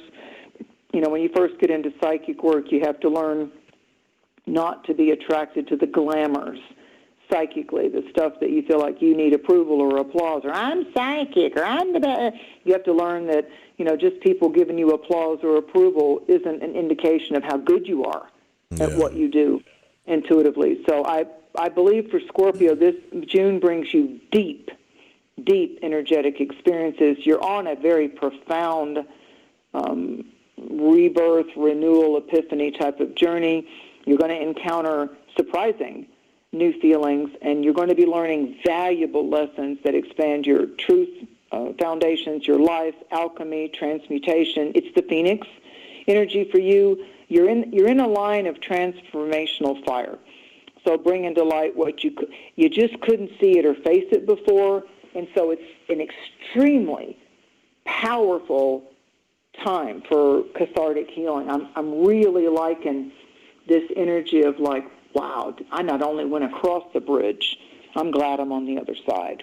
Mars will go into your opposite sign, so it's all about intimacy issues. It's all about what you're willing to move into or what you're going to stand strong with. That's a lot. So you're going to learn the most about your partnership. Mars is going into the sign of your significant other. So it's not just you in the spotlight, Scorpio. It's like what you want to listen to and what you want to shut down. Sagittarius, this is your 7th house. It's about why you're drawn to what you're drawn to. It's a time of community, leaning into discussions, leaning into observations, and wanting to listen to the people that matter the most, matter much to you. It's the voice of what you adore, be it an animal, nature, a person. It's writing, speaking, allowing, seeking better understandings. Be open to hearing and really listening to others, because that's the way Spirit's moving the answers into your life. Profound discoveries, dynamic results from you asking, what is calling to me? What restrictions can be lifted? Gemini is also about body language. So I would urge you, especially Sagittarius, Virgo, and Pisces, to look at no matter what the words are, what's the body language that's going on around you. Mars going into Taurus will give Sagittarians some very clear revelations about the work they're doing, and if they want to continue that, lean into it or say, bye-bye now. It's been real. So if you're Capricorn, it's a 6th house thing. So Capricorns are learning through their health. If you have a Capricorn rising sign, Capricorn moon, it's time to look at and release long-held resentments or stresses. There's challenges that prompt life-changing options. Your states of wellness or any kind of a stress-borne diseasement or illness challenge becomes the voice, becomes the teaching. Mars moving into that Taurus area of your chart will bring results from your holistic shifts. You'll learn much about what used to be an allergy isn't anymore. We get a whole new body. I think it's every 7 or 10 years that most of our cells. It's supposed to be 7, yeah. Yeah, so we shed a lot, so don't get so locked into what used to be a health challenge 7 or 10 years ago. Just doesn't exist anymore. And scientists and doctors are beginning to really agree with how we affect our DNA, no matter what's going on, by what we believe, what we continually say about ourselves to ourselves. So Capricorn, it's an expansive time to face the past, to relook at your traditions, free yourself from unhealthy beliefs or attachments. It doesn't mean you have to let go completely, but honor it without being overly attached, because certain psychological detachments will reduce suffering and allow you to learn from your history, your family's history and challenges, your ancestors, and that way you transform because of it all. And if you're Aquarius, it's 5th house. Oh, my God, flirt, play. I know Pluto has gone into Aquarius, but you have you just need to lighten it all up. You need to lighten it all up. You may not even be sure of your exact desires or direction right now with Pluto getting ready to bust It's a move. okay to be picky. It's okay. I think the word I want for Aquarius is clarity, clarification, and I feel like that your focus is going to shift to allowing the quality of your life to escalate rather than adding any stresses or obligations. And Aquarius forecast is very short. The fifth house is about flirt with life and let life flirt with you. Go where the humor, the laughter, and just, lighten up. Flirt with others. Hell. Yeah. Be with Aquarius this month. I mean, even Aquarius if they're not your, just whatever, just flirt with somebody, make them happy, Well, and Aquarius can help you be reminded of how to lighten up and play. I'll say that. So for Pisces, when you get into the Gemini stuff, Pisces, it's home, it's domestic, it's family dynamics. It's, are you craving spending time around somebody in the family that you don't know about, our secrets coming out in the family? It's cleansing, it's clearing, it's release. You have to use the power of your conscious mind to release stuck emotions, view your past with new eyes.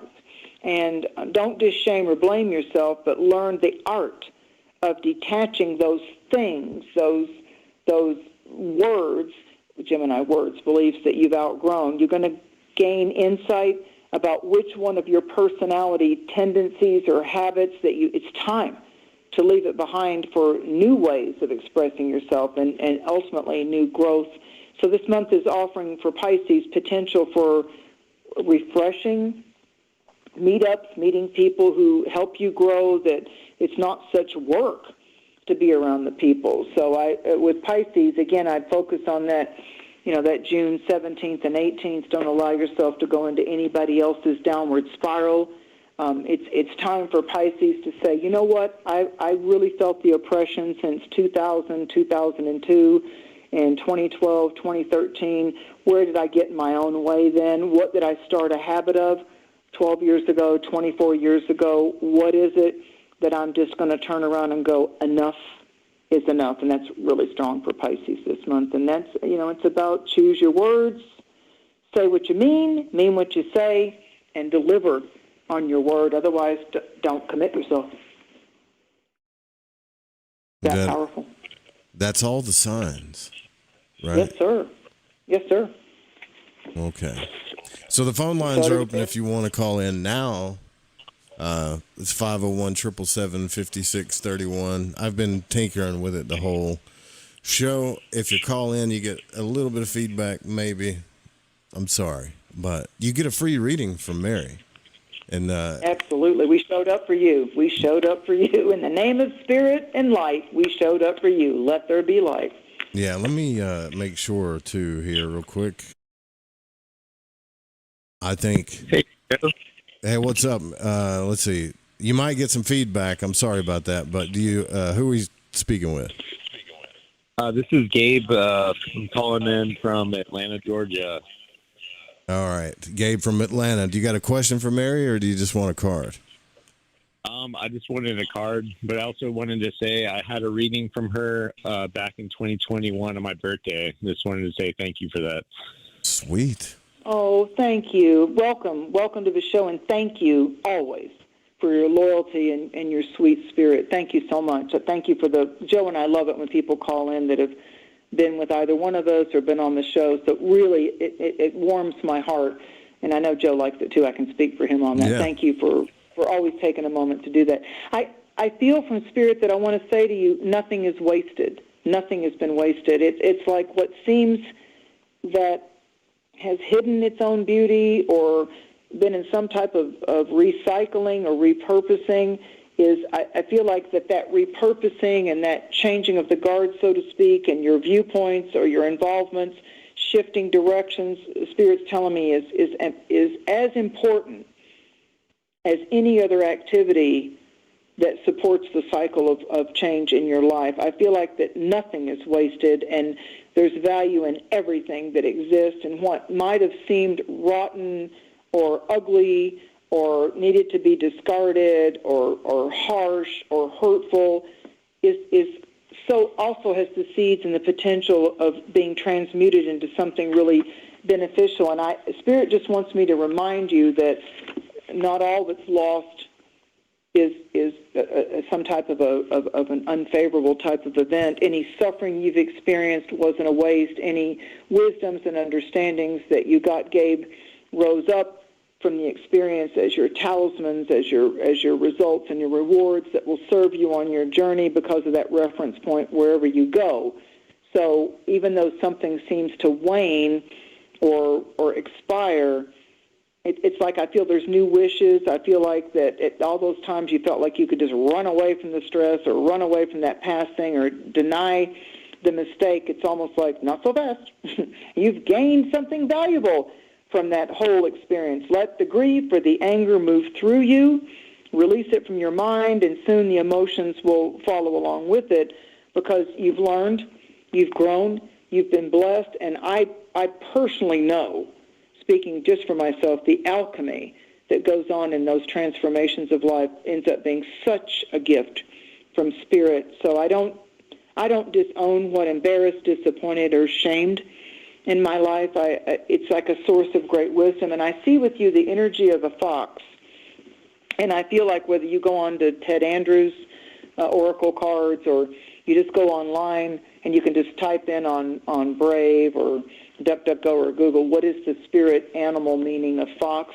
I believe that you have a lot of cleverness. You have a lot of interesting ways that you get your point across. And somehow I feel like people are going to be seeking you out for your input, your opinion. I see like a big table and there's a meeting, and I feel like whether it's brainstorming or think tanking or you're getting ready to market something or invest some time in learning into selling something, it almost feels like there's an activity of money that has to do with you initially participating with time and investment, and then it's going to end up being something that you're like excited, like I see like some type of new stimulus going on with you with specific career skill sets or a different kind of artistry with what you do and how you do it. But I'm watching like words dance in front of me, like it's the moving word. Like, is it a song? Is it a lyric? Is it poetry? Is it something that you read someone else's song or book? Or there's just these words are like dancing. They're like happy, and I see musical notes all around them. Do you have an idea what that means? Because Spirit's really got that right in front of my face, and I'm like, okay, I'll ask him. I have no idea. I do art. I definitely am creative. I'm in sales right now. It could be just me kind of, figuring out how to combine all of the together, play music, do art. So, yeah, I mean, it could be any and all of the above of that. I'm just seeing cashing in rewards that you're going, well, this is a sweet spot.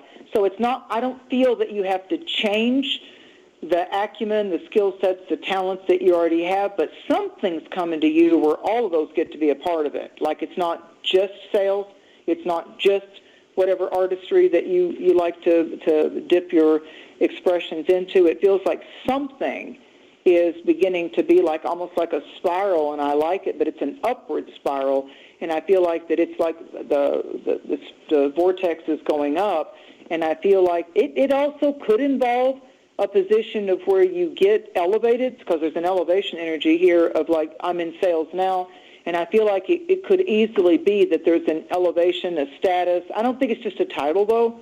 Could be I actually feel like, your art. I actually feel like that you're going to see what they call tangible results, like material world results. It's interesting. But there's a lot of things moving around you with music and words. So let us know. I mean, call us back and let us know when you understand what that is, because I got to say that's a first in my 35-plus years of doing psychic stuff and allowing my visions to come through to see this whole circle of like, it's like if I'm reading sheet music. I played flute when I was a child in the band, and it's like I know what sheet music looks like. And so I don't know if you're going to write a song and you're going to contact somebody and they're going to go, ooh, I like that. Like it's the stories of like where Dolly Parton or the Rolling Stones or a new band said, yeah, I'm going to, Livingston, I'm going to run with it. Like maybe even a new artist is going to take the ball and run with it. So there's something pretty interesting about you may have not really seen how quickly, like Gemini's like snap your fingers and miracles happen. I mean, it really is a miracle maker,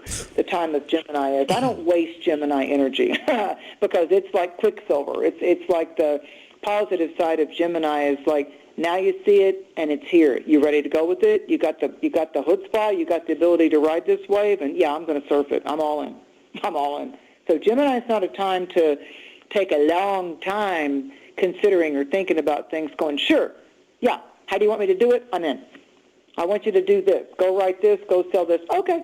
And just summon up your energies and become the magician, and imagine in your prayers and your meditations you've got the rod of Joseph or the magic wand or whatever you need to say, but you are that, you're going in and you're turning the water to wine. You're feeding the masses with the fishes and the loaves of bread. It's like that's the parting of the seas and these instant type of manifestations, boom, the vision comes to life. Yeah, that's Gemini. That's Gemini. Call us back. Yeah, I will. All right. Thank you so much. All right. Thanks. Thank you, Dave. Thank you.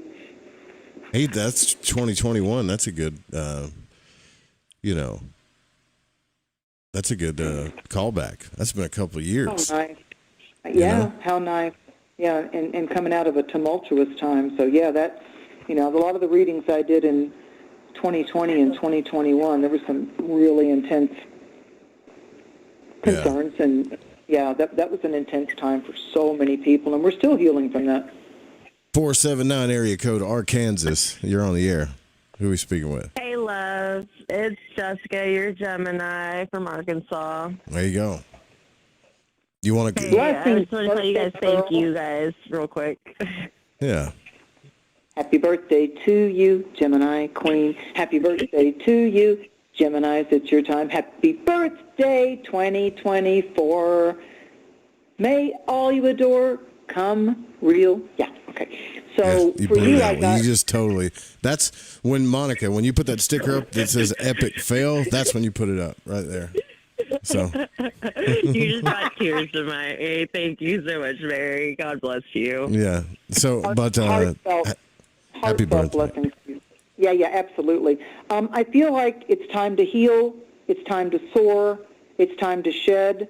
All of us need some type of healing at times, and I'm seeing the reptile kingdom, and I'm seeing like the lizards and the geckos and the snakes and the iguanas. I'm feeling like the crawlers, as the Native Americans, First Nations call it, the crawlers, the turtles, those that crawl. And I'm feeling that you need that connection with the earth, the forest floor. You're looking around, at the roots of plants and how the seeds are coming apart. And I feel like that there's been some type of cycle of coming to terms and having a much richer, deeper understanding of your vulnerability, your tender places.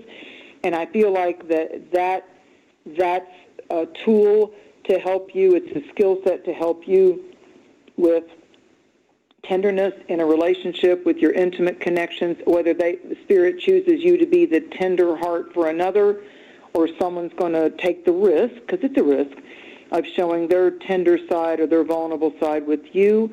I absolutely am told, be gentle with yourself and others now. There's a new way of being. There's a new vitality that's rising up in you, similar to the Kundalini and how the chakras are being fortified and cleansed and empowered. It's a good time to respect and honor the work that you have done to heal, grow, and repair any damages that you felt occurred within you, those you care about, and within your own circle of movement. It's celebration time, not just because it's your solar return or your birthday, but I want you to really take that moment to look at how far you've come with any kind of a success or healing journey, when it's been a plus or a minus. And I do feel that there's a supportive wellness, prosperous, positive relationships. I'm hearing those words being said by Spirit, well-being, opening the door for more excitement, enthusiasm, and just riches of feeling and soul to now occur. So no matter how much you've been disappointed, that the path, it's like the way the snake will shed its skin. A snake only sheds its skin because it's growing. So you're growing and you're going into uncharted territory that you might have once been hesitant or tenacious or could that happen for me? Could I dare believe in that? And I feel like that you are reaching, like I'm going to go across those rocks, I'm going to go across the rough terrain, and I'm going to be there. So wherever you might have looked at yourself prior, that, well, I was weak then, or I was tempted then, or I succumbed then, now you're strong, now you've developed wisdom, and I feel like that the future embraces all those strengths of character that got kind of sprung on you from time to time, because you did heal it, you did feel it, and remember, it's the one who's been wounded who often has the greatest power to help others heal. That's right. You relate? Yeah, you've been spot on, and you've actually, both of you have helped. You guys have been there helping me. I'm almost done with the divorce and everything, and it's been wonderful. Like, I feel like I'm exactly where I'm supposed to be, and you just reaffirmed it. Bless you guys. Thank you. Oh, yeah, that's great. Can I just tell you, I love the quiver in your voice. Can I tell you how much of a vibrational pattern of strength that is? Yeah. Yes, please tell me. Yeah, Yep, I feel it. It's that, let the waterfall come with you, because it's also about tears of gratitude that you're at the end of what you needed to shed or, slither away from. And there are more, people think that they release more toxins with their urine, their bowels, or their sweat. But no, scientifically, when we cry and we let the water come from the windows of the soul, we shed more toxins in our body temple by the crying, whether it's tears of joy, tears of excitement, tears of gratitude, or tears of just pent up frustration or fear or whatever. You let the tears roll, because that's also helping alternate your entire body's frequency elevation. Yeah. Yeah, you're going to be good. You're transmuting. It's always real change. If you're going through a real change, you feel it deeply, So that's how you know it's a good thing. I want to say one other thing. I feel like the citrus essential oils would be good for you, like the orange, the tangerine, the lemon, the lemongrass. I feel the citrus oils, like maybe, go over to your local big box store and look in the essential oil aisle and or whoever you enjoy buying the oils from, whether it's a health food store or a personal person that's doing that. But I feel like the citrus smell around your house. And here's a real inexpensive way to do it. Get yourself a little couple of oranges or lemons and just peel them, and then just let the peelings of the citrus boil in some water and let it cool. Yeah, and just let that smell fill your house. Some people do the cloves in the oranges for autumn, or cinnamon. They'll put a little cinnamon in the water when they're doing, you can eat the orange, you can use the lemon in your water. That's alkalining to the body, but then the peels can be very appealing for your olfactory sense, your ability to just, citrus uplifts and the whole perfume essential oil world, and I feel like that would be real good for you, to consume it, as well as to not just discard those peels, but to go ahead and let that smell fill your house. Okay, I greatly appreciate that insight. I really do. Thanks you, honey. Call us back. Thank you. You guys have a wonderful summer.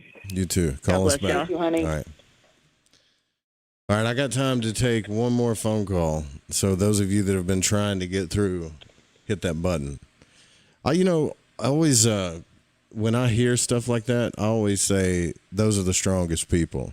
I haven't been alive on Earth that long. Well, 42 years, and I could say 42 years is long enough for me to say that most people don't change. There's a lot of people will stay in bad situations, whatever, because change is so scary.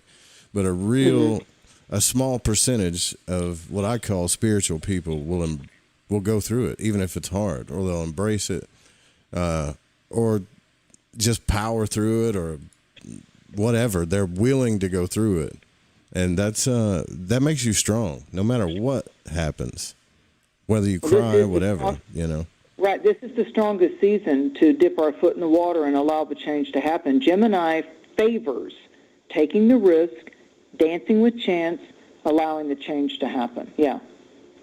Yeah, for sure. All right. Looks like we have another Arkansas number, 479 area code. You're on the air. Who are we speaking with? This is Misty. Hi, Misty. Hi. I would love to just get a card pulled and whatever downloads come through. Cool. Thank you. I feel the first thing I saw, I don't know why, but I see that you get like giddy and excited when you see the morning cobwebs on the ground that have the dew on them. Like there's something about the magic of dew. Like I see the web, I don't see a spider, I don't see a bug. Hope it ain't stuck Mountain in the Dew. web. But yeah. Maybe that's where that name came from, the enchantment and the magic of the, I never thought of that, Joe. Could be Thank you for Mountain that. Dew, the dew of the mountains, like not the drink, but you know. Well, when you get into earth medicine, I got to tell you, when you get into earth medicine, there's a whole thing about, and it's in the First Nations culture too, that if you go out and you take your finger after thanking the web of life, and you put your finger on the dew and put that to your third eye or right on your tongue, that is, dew is an enchanting, there's an enchantment to the magic of dew that's all its own, you know. So, and it's interesting to me that D-E-W and D-O phonetically sound the same. Just do it. Just, you know, like, and with you with the Mountain Dew, that's so funny. So the card I got for you, Miss Misty, is the scarab, the sacred beetle of Egypt. So it's like I hear magic is working through you, maybe something to do with the Egyptian mythology or the Egyptian teachings. One of my favorite books that I read, which did not match up with the Tennessee-born girl, was the Egyptian Book of the Dead. I was fascinated by that culture and the sky goddess Inuit, and, you know, how she, you know, her whole body is made of stars and she arches with the sunrise and the sunset. So something to do with whatever has ever intrigued you, maybe one of the artistic symbols from Egyptian hieroglyphs or the pyramids themselves, or that shape of a pyramid, or the 120-degree triangle, something about that, the ascending peak of the pyramid. But the scarab beetle was revered, just FYI, in Egypt for its creative magic, because the medicine, the creature teachings of the beetle reminds us that we absolutely get involved with something extraordinarily out of thin air. It's like the out of the blue, magic appears. It's like, again, the smoke that becomes the magic genie which is Middle Eastern, that says abracadabra, you have 3 wishes. So you have an ally of a spirit walker around you, a spiritual guide, that there's something new, you're repurposing the old, spirit's co-creating with you. I see movement, I see dance, I feel that the sunrise has a different kind of magical enchantment with the birthing of the butter yellow sunrise, and the colors of the dawn are different than the colors of the sunset. There's something about the early morning hours, like that 45 minutes, the tween time of that 30 to 45 minutes before the sunrise actually happens. You may find yourself waking up at that time. It's going to be replenishing. You're going to be vitalized if you can get up at that time and then cast your magic or your intentions, especially for the next 2 weeks, over what it is. Gemini rules the lungs, the respiratory system, and the hands. So what are you wanting to craft with your hands, hold with your hands? Reiki, the healing touch with the hands. I'm seeing Reiki symbols with you. I'm especially seeing the Choka-Rei and the Daikomyo symbol of Reiki. So there's something about distant healing and Reiki symbols, and it's not limited to Egypt or just the scarab. There's something to do with the fascination of symbols and you having an in-depth understanding of ancient symbols being applicable right now in the present. That's exciting.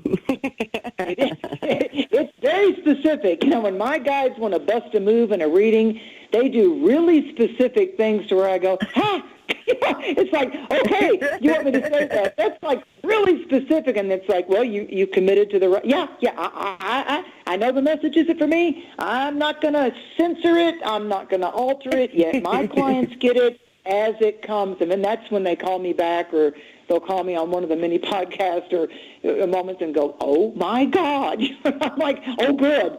Thanks, because I had no idea. I'm just supposed to be that spiritual satellite antenna that receives and transmits, and that's my commitment, to do it that way. It's not about Mary or Mary's opinions or Mary's beliefs. It's about I chose to train myself to be an uncensored instrument of the divine insights and messages, and it's so exciting when you get to that point where you just get your stuff out of the way and let it ride, Sally. Just let it ride. I mean, it's a whole type of adventure bike, let me tell you. Thank you so much. I appreciate that.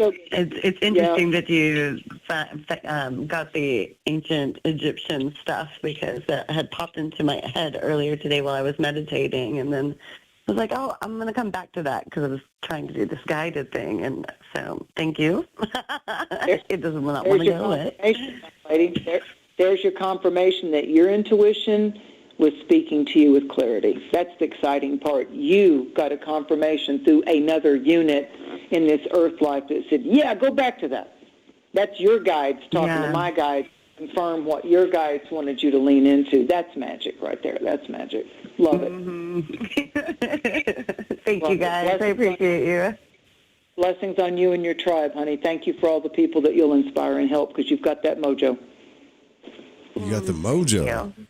Man, I wish she'd tell me that. You got the mojo. Do. Well, to be fair, we all have it, but right now it's really strong with her. She's Mojo Rising. I should go out on that. I like that. The Mojo Rising and the Juju is activated. Yeah. Right? All right. Thank you, honey. Thanks for your call. Thank you, Joe. Thank you. Thank you, honey. Thank you, Talk Joe. to you soon. No problem. Okay. All right, bye. All right, so it's 11:11, perfect Gemini number. We got to end it on that. Yes, sir. Just for now. Thank you for 5 years of our unification and audience members. Thank you, Joe, for how Spirit brought us together and fate kissed, the fortune of how we would know each other as tribal brother and sister. It's the classic story of Joseph and Mary, where we're fine. I love it. I never did that. Oh, wow. We're Christ, and we're bringing Christ-like energy into this place, Oh, I'm all into that. Moon I'm all children. into the Christos. I'm all into the risen Christ, absolutely. And I don't push it on anybody, but I just know what works for me. And for Gemini, I guess I want to leave it on this. I want to leave it on today as a gift.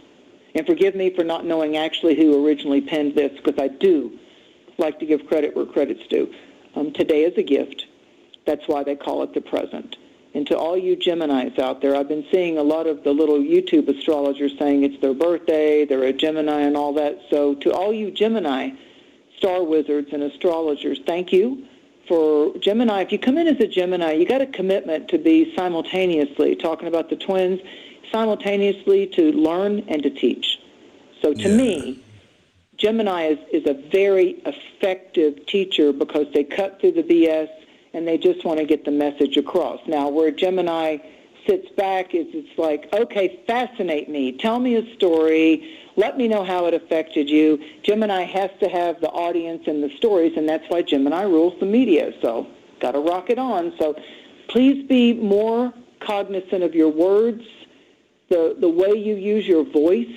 How people are hearing you is their responsibility, but just be very aware of the messages that you're writing, journaling, making a priority, and put value with your voice and wisdom with your words. That's my wish for all of us, including myself. There's nobody more cool to be around in their presence than an honest Gemini, right? Yeah.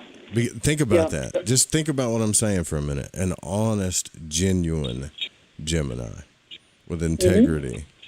Oh, my God. Those are some of the coolest people in the world.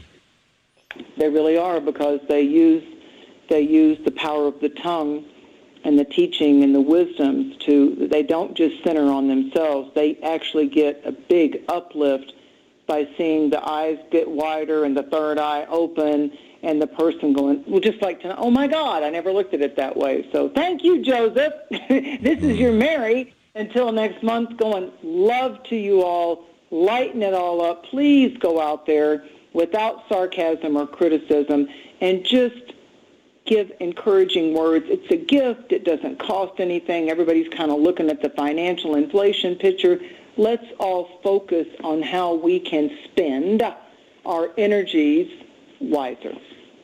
Yeah. Hey, that's actually a pretty good wordplay. I give you that. All right, we're going to get out of here. Good night, y'all. Sweet dreams. See you next new moon. Night night.